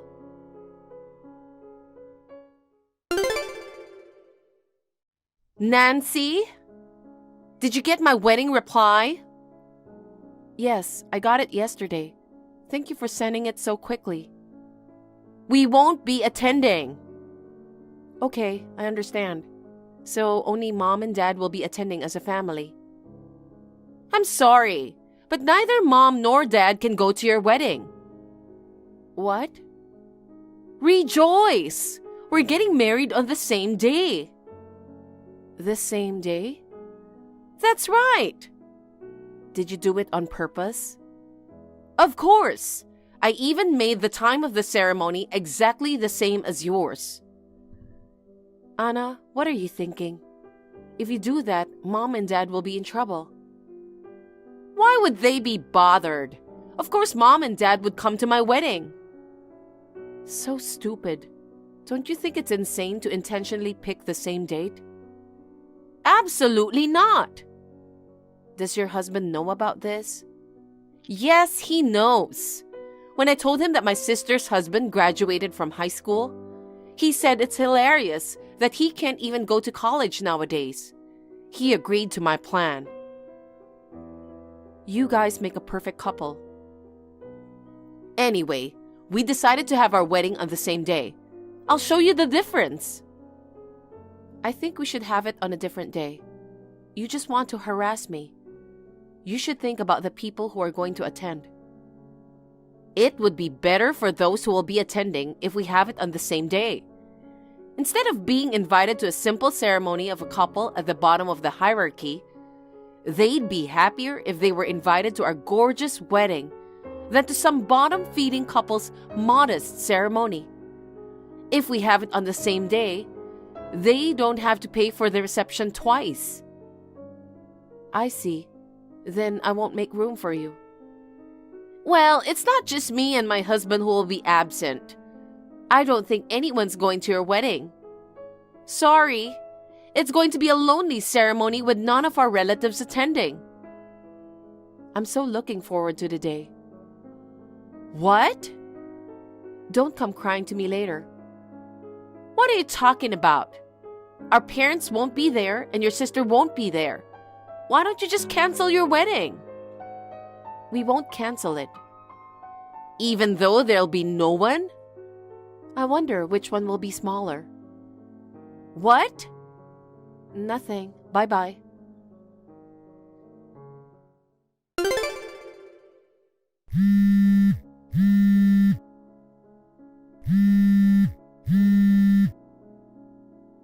Hey, Nancy! What's going on? Anna, what do you want? I'm busy right before the wedding, so can we do this later? I mean, you are about to get married, right? Are you sure you want to chat now? No one's here! What? The ceremony is about to start and no one is coming. Mom and Dad aren't here either. Not a single relative or acquaintance is coming. Oh. Why? Nancy, you must know something. I thought I told everyone the date and venue properly. I don't know about your acquaintances, but all the relatives and Dad and Mom are coming over here too. What? Why?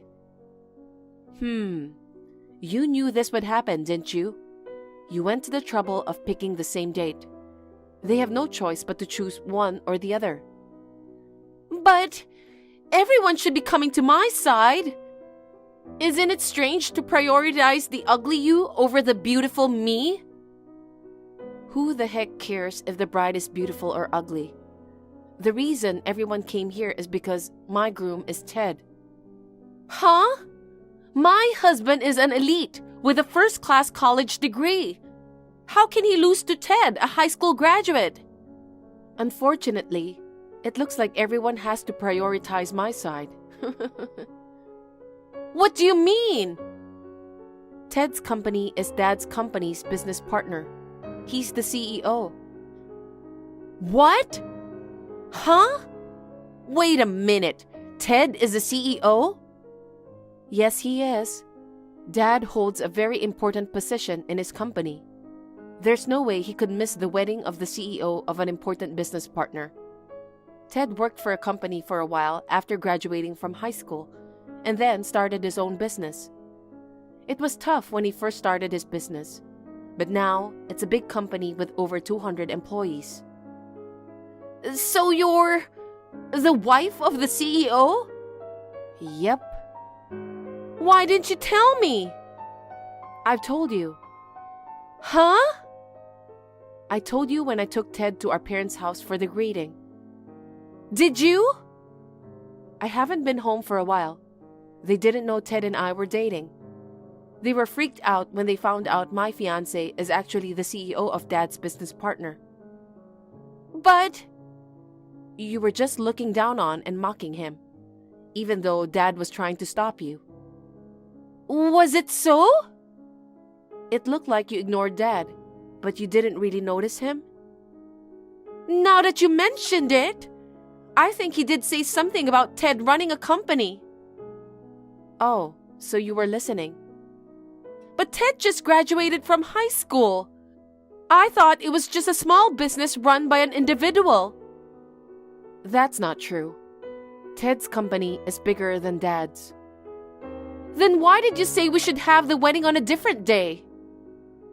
No matter how much Dad spoiled you, there's no way he could skip the wedding of the CEO of his important business partner. That's why I warned you so much, but you wouldn't listen to me. Because my goal was to have my wedding on the same day as yours. I knew you were just harassing me. I always need to be the center of attention more than you. You were so plain, even in your wedding dress. I couldn't stand you attracting more attention than me. Yikes. I thought I could ruin your wedding. I was sure Mom and Dad would prioritize my wedding. What a pity. Well, because of your rude attitude towards Ted at our parents' house, both Mom and Dad attended the ceremony feeling quite uneasy. Ted doesn't seem to mind at all anymore. They're talking happily now. Hey, did you do that on purpose to get back at me? Of course not. You were the one who picked the same date in the first place. But it would be nice if at least one person came to my ceremony. Turned out you were sneaking around behind my back. You must be the one who made sure no one goes to my wedding. I'm not like you, Anna. I don't do dirty tricks like you do. I mean, didn't you know who was coming and who wasn't before the day of the wedding? You should have at least known they weren't going to be there today by looking at the RSVP's responses. I don't know. I didn't send any invitations. Huh? Then how did you announce the wedding? I announced the wedding on X. I also posted the date, time, and venue of the wedding. That's all? Isn't that enough? I mean, isn't it lame to send out paper invitations nowadays? It's a hassle and you have to pay for postage. Just inform our parents and relatives by mouth. For the rest, it's enough to ask them to look at X. Then, did you get RSVP responses? I don't need that. If they follow me on X, they should come. Even if you say that, there are people who can't come. If they can't make it, shouldn't they have contacted me to let me know that they won't be coming? How can they notify you of their absence if they haven't been officially invited? Is that so? You remember the wedding invitations I sent, don't you? Invitations are like that for everyone. You also replied to my RSVP. Well, I had no choice but to do it because it came with a reply postcard. Basically, if you don't have that kind of communication, the other party won't think they're invited. Really? You're 25 years old and you don't even know that? I can't believe you felt like you invited someone you knew just because you announced it on X. Even Mom and Dad didn't tell you they were going to your wedding, did they? They looked dumbfounded when I told them I was getting married on the same day as you. They love me more than you. I believe that they would definitely come to mine. You're so self-centered, I'm speechless. But your husband's guests are coming, right? His parents said it was strange that there's no one on my side. So they sent all the guests who had come home. Well, I guess you'll have to cancel your ceremony then. I don't want to. We rented a gorgeous place for the ceremony. But you can't have a ceremony with 0 guests. Hey, Nancy, can't you send some of your guests from your ceremony to mine now? Huh? Because your wedding is a simple, low-budgeted ceremony anyway, right? Just cancel it today. Why don't you just do it another day? Are you stupid? Ted is the CEO of the company. He rented a big venue. There are many guests from work. Then tell Mom and Dad. Even if it's just Mom and Dad, tell them to come here. No can do.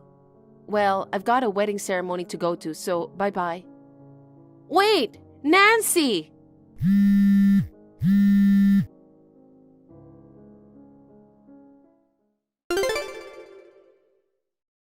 Nancy, is this a good time?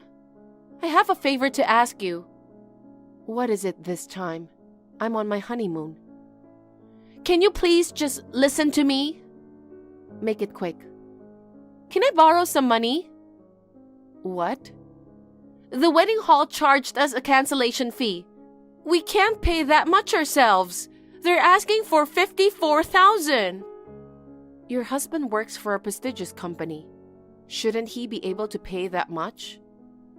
We didn't get a penny of the congratulatory gift we were expecting. Neither he nor I have any savings. It's impossible for both of us to pay it. Then why don't you ask Dad instead of me? He'll do anything you ask anyway. He won't help me either. He's still upset that I made fun of Ted. He says I almost cost his company money. He says he won't lend me a single penny. I see. Even Dad gave up on you this time. It's not funny. My in-laws were also shocked that the wedding was canceled. They won't help us. I'm sorry to hear that. Hey, please, Nancy. Can you lend me $54,000? Your husband is the CEO. He can afford $54,000, right? I'll pay you back later, I promise. Just help me out. I don't want to. Why not? We're family, right? I don't consider you as family. You disrespected the man I married and tried to ruin our wedding. Oh no! Oh, Ted wants to see me, so I'd better be going. Wait! Bye. Wait, Nancy!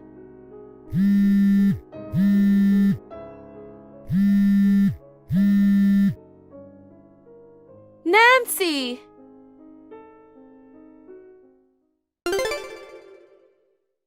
What awaited my sister and her husband, who were trying to ruin my wedding, was a tragic end. They both went into debt to pay the cancellation fee for the ceremony.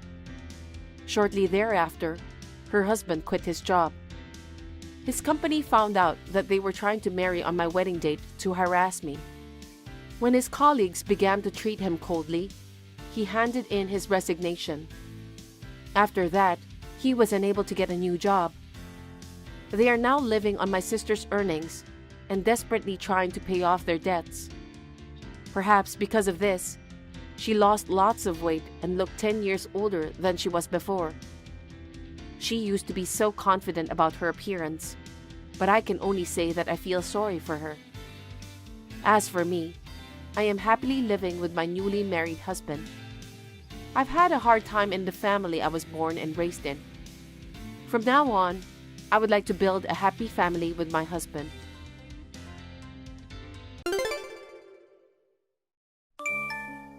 Hey, when are you coming home? It's time to get ready for dinner.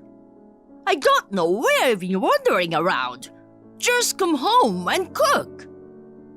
What is this all of a sudden? I'm really busy at work right now. I told you I'll be home late for a while, didn't I? Stop lying. What? Work? Overtime? If you have time to lie, go buy some food for dinner. What's going on, Mom? You know I usually get home at 10 p.m. We agreed that you do all our meal preparations. I don't understand why you're suddenly telling me to cook. Don't call me Mom. It's filthy. Huh? What? I'm your father's wife. I'm not your mother. Sure, my mother died 10 years ago. You're my stepmother. But you forced me to call you Mom when I was little. What are you talking about now? Oh dear, Tiki. I didn't raise you that way. I hate lies. What's this all about all of a sudden? Besides, you didn't raise me, right? You told everyone that you'd take care of me. You forced me to call you Mom, and you pretended to be a good mother outside. In reality, you only cared for my sister Izzy, and my grandma and grandpa took care of me. And once my grandparents were gone, you made me drop out of high school and get a job. Just come back home. We are having a family meeting. What? Family meeting? About what? I have to lecture you about your future. A lecture? I don't understand. It doesn't sound urgent. Send me a message. I'll check that in between work. Enough with the lies. How can you say I'm lying? I really don't get it. We already know you're unemployed. What? Me? Why did you think so? You saw me go to work, didn't you? You've been going somewhere instead. Maybe a bar or something. I don't remember having a daughter like that. I want you home in an hour. Got it? Will you answer my question? I'm the one who wants to ask you questions. Just come home. What the hell is wrong with you? I've got a meeting I've got to get to. What? A meeting at this time of night? If you're going to lie, do it a little better. Our client is overseas, so there's a time difference. It's night here, but it's daytime there. You don't have a job. What are you talking about? How many times do I have to tell you?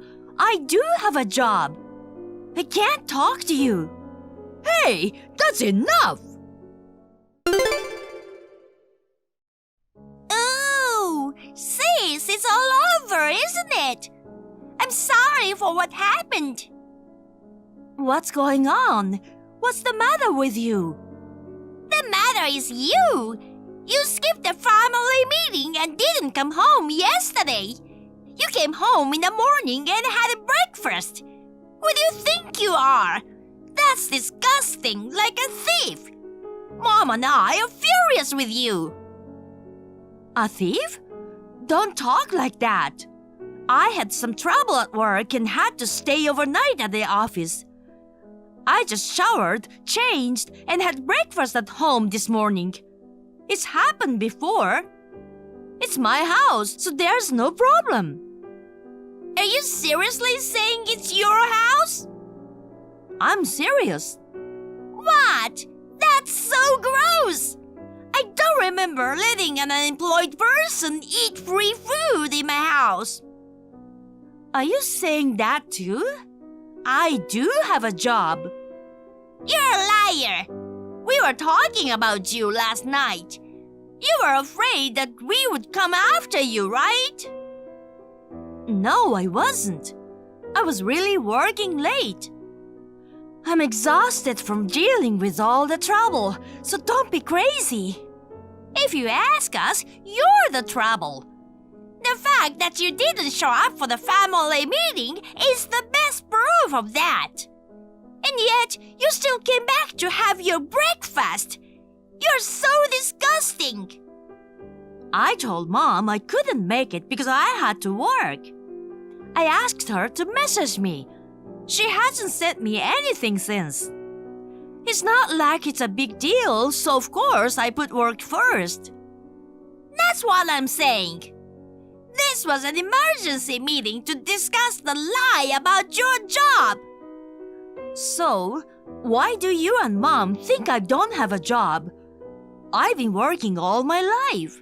I was always treated poorly in the family, but you never said that until yesterday, did you? Why all of a sudden? We found out yesterday morning. The fact that you weren't actually working. You can't hide it anymore. What? Why? What on earth is going on? We heard it from Abby, your classmate from junior high school. I met her by chance on my way to the station. Abby? Oh, I remember. She knows you too. Yes, Abby told me. You said you just retired at your class reunion. What? Why did she say such a thing? The last time you had a reunion was about 5 years ago, right? I can't believe you have been unemployed for this long. Well, I did move to another company after that. I don't think so. You make $5,000 a year. Huh? I searched your room to find out what's going on. You went through my room without permission? Stop doing that. Then, what's with that bank statement? I looked at the total amount of transfers from just a year ago, and it was only $5,000. In other words, $5,000 a year. That's nothing. Aren't you ashamed of yourself? $5,000? What are you really talking about? After a family meeting, we decided to kick you out of the house. Huh? We don't want you in our house, so we will ask you to leave. You are a big liar, too. Your imaginary overseas business partners is so creepy. I even suggested that you could be our housekeeper. But we don't want to eat the food you prepared. So, we agreed to kick you out. So, don't come back. What do you mean? I really don't get it. You chose not to attend the family meeting. You have no right to complain. Mom says you're not family because you're not blood related to her. I don't want to think of this filthy woman as my sister either. Huh? I threw all your stuff in the yard. Take it and go away. Get on with it. Oh no, it's raining right now. I don't care. You're the one who hid the fact that you're unemployed. I'm so embarrassed. We feel so much better knowing you will be gone soon. You are not good enough for our family. A lazy, unemployed woman. Get out now. You don't seem to be listening to me at all. I don't want to. Just to make sure I'm clear. Does this mean Mom and Dad agree with you? Of course! I told you we had a family meeting. Oh, but let me correct one thing. Mom says you're not her daughter. So, your dad and stepmother agree with me. They want you out of the house. Well, then I want you to promise me one thing. What? After I leave this house, you're not gonna have anything to do with me. Wait a minute! Of course not! What are you talking about? That's my line. You are so cocky. Don't even depend on me for money in the future. Useless, jobless woman. You're trying to harass me because you got kicked out? What you are doing is a crime. Turn yourself in now and return the money. Or else I will report you to the police. What's wrong? I'm not sure, but I don't remember doing anything wrong. If you want to call the police, feel free to do so. You won't be able to act like that soon. It's obvious that you are stealing our money. Huh? It sounds like you're calling me a thief. What are you talking about? The family credit card. The bill is so high. We are not doing anything special. I can only assume that you are using it a lot. No, I don't use the family card. I use my own card. Please don't make these accusations. Don't lie to me. Be honest with me. This is stealing, okay? You don't have a job and have been eating our food. I let you off the hook and you are spending a lot using our credit card. It's a good thing I kicked you out, a nasty person like you. Now, if you honestly admit what you did and return all the money, I'll forgive you without making a big deal out of it. Then you can report me. I didn't do anything wrong. Oh dear, what a child! How dare you! I'm so disgusted. Just hurry up and pay me back. And from now on, change your attitude and work hard. Get a job that pays more than $50,000 a year. You got 2 digits wrong. What? What are you talking about? Izzy said your annual income was $5,000. That's not true. Then you can't be serious. If I'm wrong about 2 digits, that means your annual income is $500,000? Don't be ridiculous. You're not making as much as you should be. Whatever you're doing is not worth it. I had no idea you were this stupid. I do make $500,000 a year. What? I don't know how Izzy misread it. $500,000 is my annual income. Huh? What? Izzy is a college graduate and I think she's not that dumb. I think she simply misread it. My annual income is $500,000. You say all that stuff.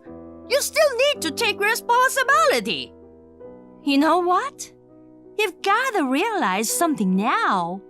What? My father is a really lazy bum. He has been unemployed for a long time. Can't you see that? Huh?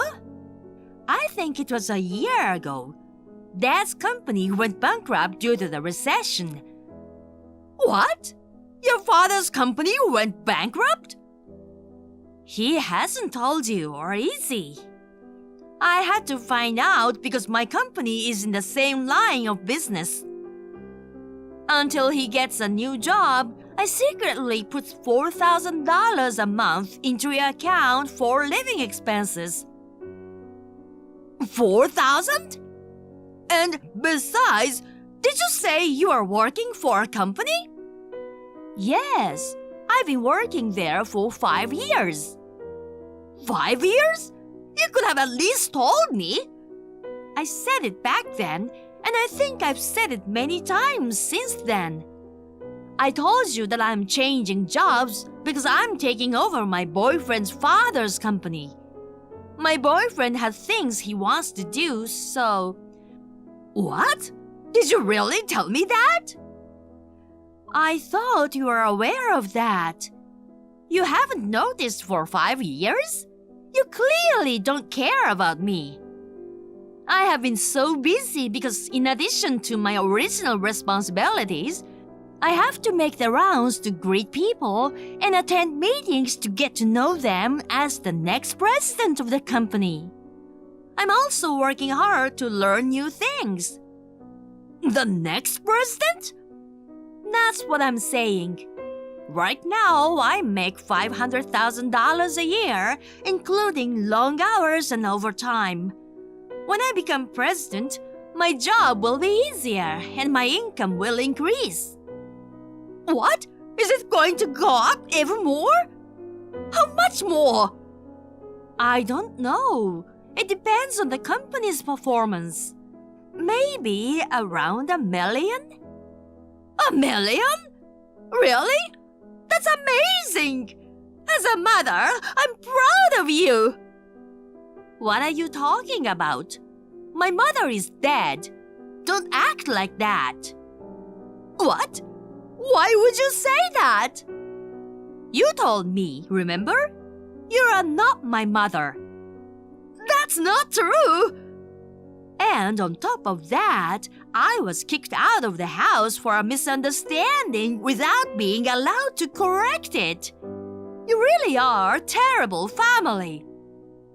You are the one who didn't show up for the family meeting. It's your fault. I couldn't leave because I had to attend a meeting and I asked you to message me. I told you, didn't I? Actually, it wasn't urgent that I had to leave, so that's good. Millie? What? If that's the case, you can come back to our house, okay? We are family, so let's live together. Huh? You can continue depositing $4,000. Huh? You promised you wouldn't get involved with me anymore, didn't you? How could I forget? Huh? That's what I told Izzy. She didn't tell me. Wait! Mom got mad at me because of you. I really don't get it. If you have a job, why didn't you say so earlier? I've been saying that for a long time. You just didn't listen. Don't you dare push me around and make it my fault. But your bank statement did say $5,000. I'm not dumb. You must have misread it. There were some deposits, but you must have missed some zeros. Mom blames me for that. She kicked you out because I made a mistake. She's left with Dad, who doesn't work at all. She's worried that she's not gonna be able to make a living. That's right. Come back now. I don't understand what's going on. You promised me that you wouldn't get involved from now on. When you found out I was the next president, you changed your attitude and asked me for money. Don't you feel embarrassed? I was kicked out of my house. Please don't get involved with me anymore. Sis, from now on, don't call me sister. Why? I was adopted by my fiancé's parents. So, I don't know anything about you guys. Good luck with your family. Soon after, I blocked my stepmother and sister. Then my father contacted me. I was actually wondering why my father agreed to kick me out. He thought they would know about his situation if he disagreed. He didn't want to disappoint his wife and Izzy. The message said it all. My father had always been arrogant. Even while I was paying for his living expenses, he thought he deserved it instead of being grateful. I was fed up with him, so I blocked him too. A few weeks later, I saw their names on the TV news. They ran out of their money and attempted a robbery. Of course, they failed and were all arrested. I was stunned at how stupid they were, but I'm glad they won't bother me now. It didn't particularly affect my appointment as president. Now I have a fresh start and work hard daily as president.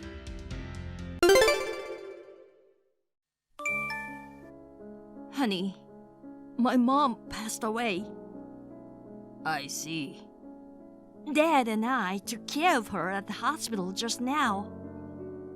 I think it was a peaceful end. I was prepared for it, but it's still sad. I'm sure Emily was happy to have a kind daughter taking care of her until the end. I wish I could have been there to see her off. I'm so sorry I had to go abroad on a business trip at a time like this. It's your job.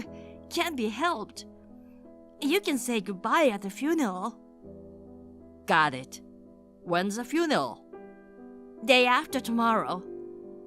Honey, you're supposed to arrive in the early morning the day after tomorrow, right?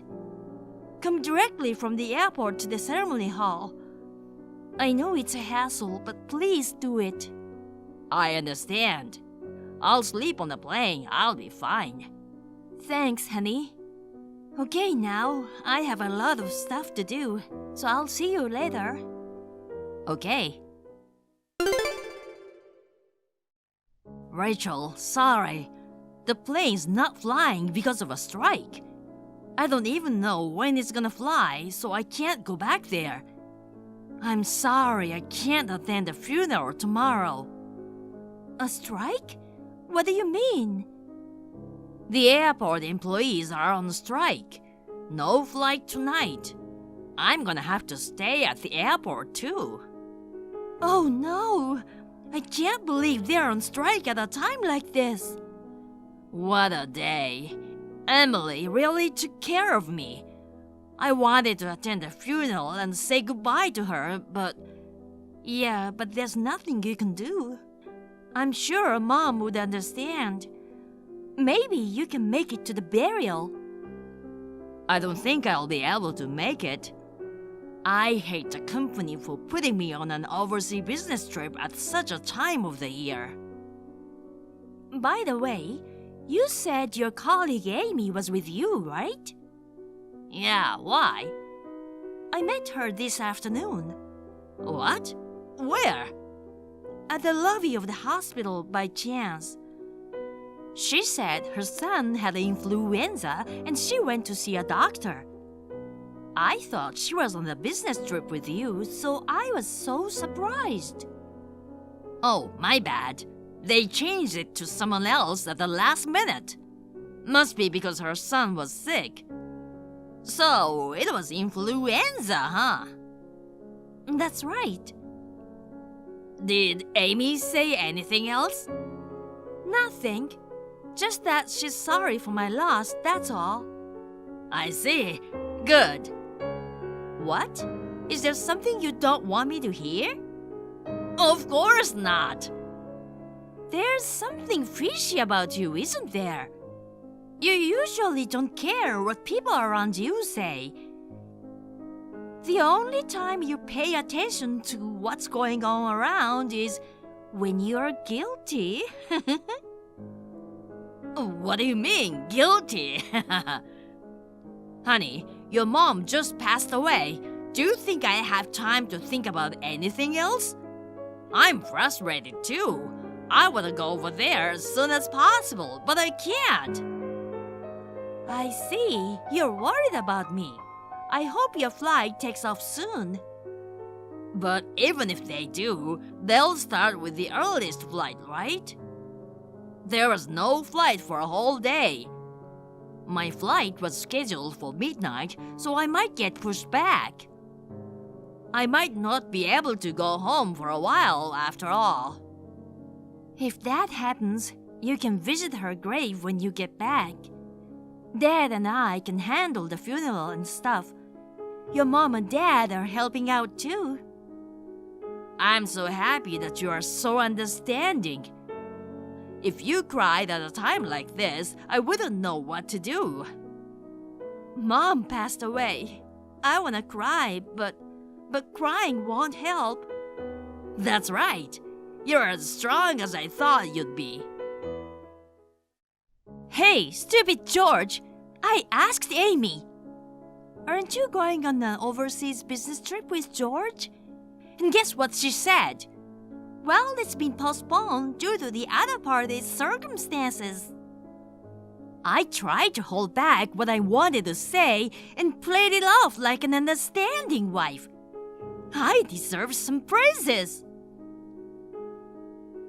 I am Rachel, 32 years old. I lost my mother and my husband left me in a depressed state. What is he doing? I have tried to find out, but without success. He has been giving me nothing but lip service, like, seriously? Although it turned out that he just didn't go on a business trip according to Amy's information, the text from his mom confirmed his affair. Hey, Reg, listen! Mrs. Smith, your blood pressure will rise again if you get excited. Don't call me that. Sometimes I want to be like your daughter-in-law, or I'll forget. So, what's the matter, Mom? So, I'm at a pizza restaurant by myself now. Didn't you order takeout pizza for the relatives? Yeah, I came to pick it up. Oh, thanks. I was about to go and pick it up. So you went and got it for me. That's right. I can only do so much. You should stay with Emily. And there's something I want you to hear. George is here too. What? Really? Didn't you say he was out of the country? You said he couldn't fly because of a strike and he couldn't make it to the funeral, right? Yeah, that's right. That's what I heard. That's why he should still be overseas. I would never mistake my own son. I'm pretty sure that's what his voice sounds like. That moron. I don't know, he was kind of fishy about it. I thought it was a little strange. He said Amy was with him on this business trip. But I met Amy, and she said the trip was postponed. I see. He lied to you and his colleague, and even skipped Amy's funeral. And now he's enjoying pizza. You just confirmed my suspicions. So, who's he with? Well, he's with a girl. I knew it. That's what I thought. Still a bit shocked though. And he's ordering all kinds of fancy stuff and acting all high and mighty. The woman just said, "George, that's amazing!" And they're both so excited. Emily just passed away, and they're fooling around? It's so weird and disgusting that I can't believe it's my son. I can imagine. They're feeding each other. Ew! They're ruining my pizza. They should be fined for ruining a good meal. If I were a lawmaker, I'd enact that law right now. Where are you, Mom? Right behind George. The pizzas we ordered aren't ready yet. I'm sitting here waiting. So close. Wait, but how come you can see everything? There's a big mirror in the restaurant. I can see all of George's table. All I can see is his back and the woman's face. That's pretty good positioning, isn't it? Gosh, he just wiped tomato sauce off her face and licked his fingers. Can't these guys be banned from restaurants? Oh my God, I'm gonna throw up. You'll have to bear it. Unforgivable. When you are going through a hard time after losing Emily. I can't believe he made out with her at the pizza restaurant. I was all sad and crying in front of Mom's coffin just now. Now I've stopped crying because I'm so angry. I don't like to say this to the person who gave birth to him, but he's a piece of trash, isn't he? Yeah, I can't deny that. I can't stand my son being such a piece of trash either. What's he like? Is he pretty? I don't really know her face. She wears too much makeup. She's got this smug tone and goofy look that makes me sick to my stomach. Hey, can I go there now? I don't mind, but I can carry the pizza by myself. I honestly don't care about pizza. I just need to see the look on that tramp's face. I can't just send Mom off with such negative emotions. Okay. Well, come over.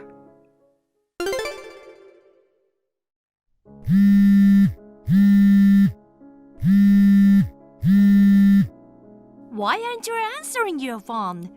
I know you're bored because of the flight cancellation. I'll deal with anyone who comes to the funeral. Can I ask you a few questions about food? Oh, sorry. What's wrong with the food? I was thinking of serving pizza to everyone. I ordered takeouts from a pizza restaurant near 8th Station. What? 8th Station? Yes, what's wrong? Oh, no, nothing. But isn't the 8th Station a long way from the funeral site? The one at W Station is closer to the hospital. It's not that far. Mom's been saying for a while that she wanted to have the funeral near my parents' house. So we decided to have it at a ceremony hall at Station H, which is the closest to my parents' house. That's why we ordered pizza from the restaurant at Station H. Didn't I tell you that? I didn't hear anything about that. Why are you mad? Is something wrong? No, nothing. I'm not even back yet. I'm still stuck at the airport. That's the only thing that's wrong. You seem to be a bit on edge, though. What? Oh, that's a nice t-shirt. Isn't that Balenciaga? When did you get it? What? Oh, you're wearing matching clothes with her. It's expensive, so be careful not to spill tomato sauce on it, okay? What are you talking about? You both seem to be getting along well. So, she's Julie. She's so pretty. A bit scary, though. She's so your type. Wait a minute. Where are you? Where are you? At the airport, of course. Then, who's that asshole eating pizza right in front of me? A doppelganger? What? What do you mean? What? I'm right behind you right now. What? No way! I mean, I checked and you're not there. Well, I'm hiding. You can't see me from there. I'm behind the chair. What the? Don't get up. Don't come over here. Keep looking forward. By the way, there's another person sitting behind your back. Do you know who that is? I don't dare to check. Then I'll call her for you. Ta-da! It's her! You moron! Mom! I've been listening to your sickening conversation all day. I haven't even had pizza yet. I just want to throw up. Why are you here? I came to get my pizza and you are here. I didn't know this. Someone called me and I rushed over. You two were such good friends. We are in a secret relationship. Don't misunderstand anything. We don't do anything fishy like you do. We only had dinner. I ain't worried about that. I mean, your mom passed away, right? Are you sure you're okay to come here? I don't want to be worried about a jerk who ditched his mother-in-law's funeral just to eat pizza with this tramp. I don't want you worrying about me. She must be really important to you to make you pretend to go on a business trip and then come here to eat pizza. And this girl, Julie?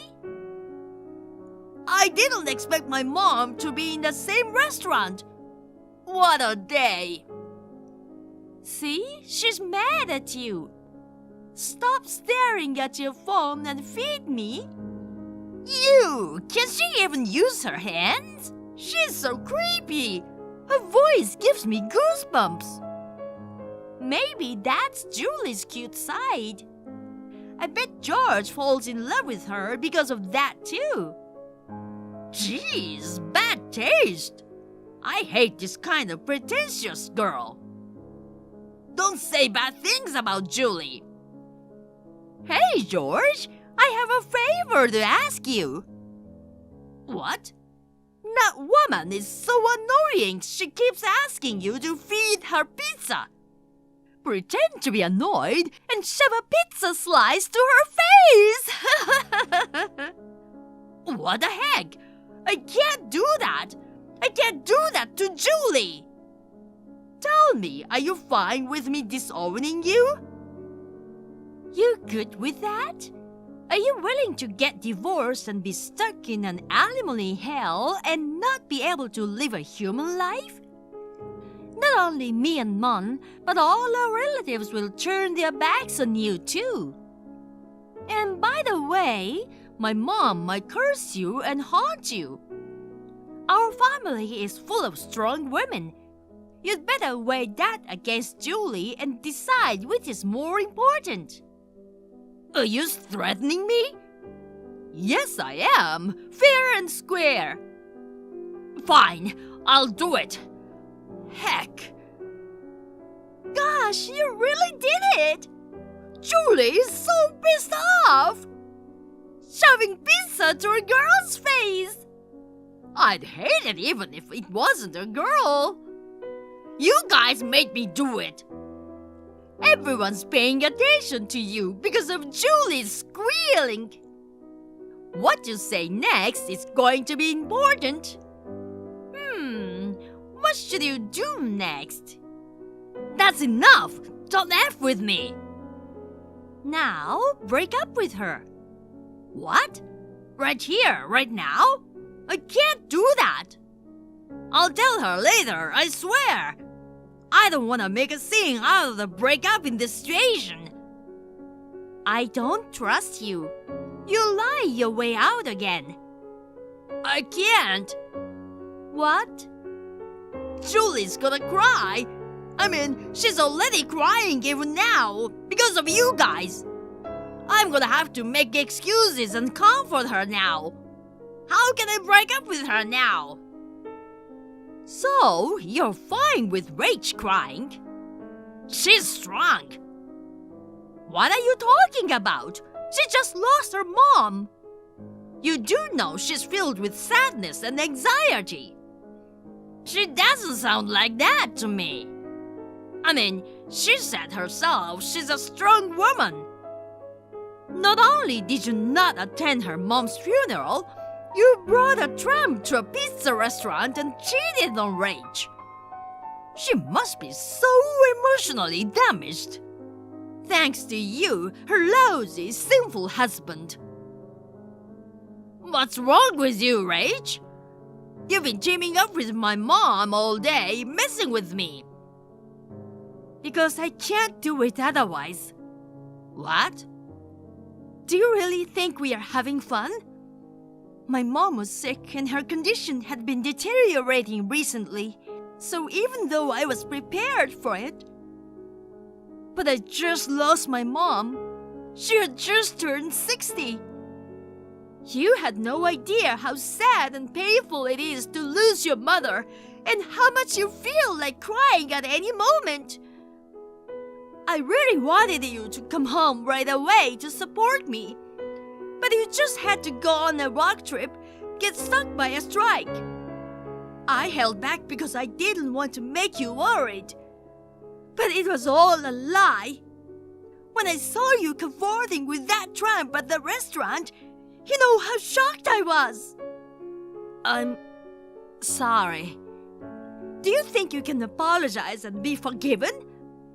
I can never forgive you for making me suffer like this. That woman and you. I have to make you suffer the pain of losing something. But, you know, we don't have to say goodbye at the pizza restaurant. Then where? A hotel? Shall we make a reservation? No. You've always been such a handful. Now you're going to do exactly as I say. Not that again. Trust me, I'll make sure Julie won't cry or rant, and will just quietly get up and leave the restaurant. Even though she's still complaining about the aftermath of what just happened, I don't think I should listen to you two. Don't worry. Trust me, I understand women's hearts best. What the hell is that? Who said? Repeat after me. You're such a slut messing with married men. You only deserve losers. Even pizza is a waste on you. Now, get lost. Huh? There's no way I can say that. Oh, right. Do you know where she lives and works? I know, but why? Of course, it's for the alimony claim. There's no way Julie can pay it. She's just a regular office lady. Okay, time for a short skit. One burrito, please. Okay, that'll be $6. I'm an ordinary office worker with no money, but I'm hungry. I'll eat it without paying. You can't do that, ma'am. You have to pay. I'm just an ordinary office worker. There's no way I can pay. Do you think that kind of logic will work in society? Well, that's how it is. Do you understand? What the heck are you trying to say? It's even harder to understand. Oh, well, I tried to make it understandable to you, but you're not very smart. Was it unnecessary? Oops. Hurry up and say what I just said. Every single word. You're such a slut messing with married men. You only deserve losers. Even pizza is a waste on you. Now, get lost. Dang, she's staring at me. Not only Julie, but all the customers are staring at me. I can't stop laughing at Julie's face. I can't take it. He really said that. What a jerk. Huh? But look, Julie left without saying anything. See? I told you so. What the hell is this? But this is okay, right? I'm gonna attend the funeral now. I'm so hungry after this breakup. We're gonna have pizza with all the relatives, right? Huh? Huh? Huh? Your brain must be wired different for you to even be able to say that. Who do you think you are to come to my mom's funeral? I don't want you within a 1 kilometer radius of the ceremony hall. That wasn't the deal. No, there was no deal at all. When did anyone say things would be back to normal? You did. You said if I did what you said, you would let me off the hook with the alimony and stuff. I made no promises, and I don't want a husband like you. I'll divorce you as soon as possible. Then why did you make me and Julie break up? Of course, it's because I can't allow you to be happy. Didn't I say so? You made me so angry. You can't live on your own, can you? You're a housewife. You can't live without me. Don't worry about that. My mom's insurance will pay out. I'll use it as a stepping stone to get a job. There's an insurance payout? How much? 7 grand. Huh? That much? What about my share? Of course, 0. Are you stupid? I'm the beneficiary. This is for me and my dad. That's all. You're just an outsider. Could you keep quiet? What the heck? I'm your husband. You made me sick. Mom? Don't call me Mom, you piece of crap. I'm I'm cutting you off as of today. Rach is my only daughter. If you have any financial problems, I'll support you, Rach. So, George, there's no need for you anymore, you cheating bastard. Mom, thanks, but I can't rely on you too much. I'm fine on my own. What are you talking about? If I hadn't given birth to that garbage, you wouldn't have had to go through all that trouble. I'll take responsibility as the manufacturer.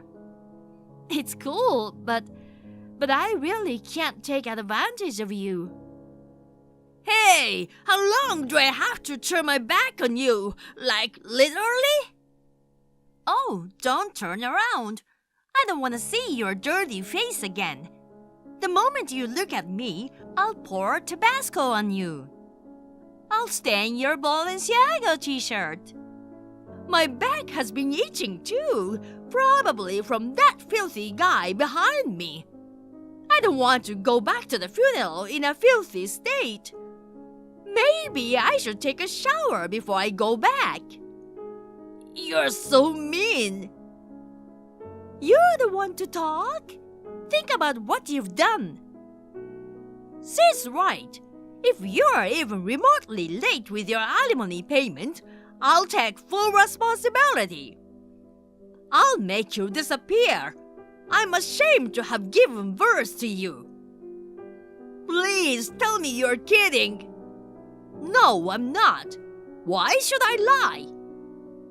Okay, you're wasting your time talking to him. We'll get a lawyer for the rest later. Let's get out of here. Hey, I got a pizza. That's right. I'm just trying to kill the time until the pizza is ready. Otherwise, I wouldn't be talking to you. Come on, let's go. Wait a minute. Can I at least drop by to say goodbye to Emily? No need to. And don't call me Emily. I don't want to see your face. I'll never stop hating you for what you did to Rachel. What? What? Rach, that was... What was that? Why are you all confused? She was possessed. What the heck? I'm sorry, Mrs. Green. I'm so sorry. Please don't haunt me. What's wrong with this guy? Must have been a punishment from God. Rach, just go. Let's send your mom off with a clear mind. After that, we completed all the procedures for my mom's funeral, burial, insurance, and so on. I asked lawyer to file for alimony from George and Julie, and we divorced. I thought he would be a goner given his initial attitude at the pizza restaurant, but he agreed to the divorce and payment more easily than I expected. He said that my mom came down from heaven, possessed me, and scolded him. But I don't remember that at all. I got quite a bit of money from the alimony and insurance combined. I was able to get by for a while. I decided to use almost the entire amount for my mom's memorial service and for my dad's living expenses, who is about to retire. I found a new job and I'm now working hard. Mon and I are still good friends and we hang out often. We have fun together and heal the wounds of losing my mom. Thank you for watching. Please rate the video and subscribe to our channel. See you in the next video.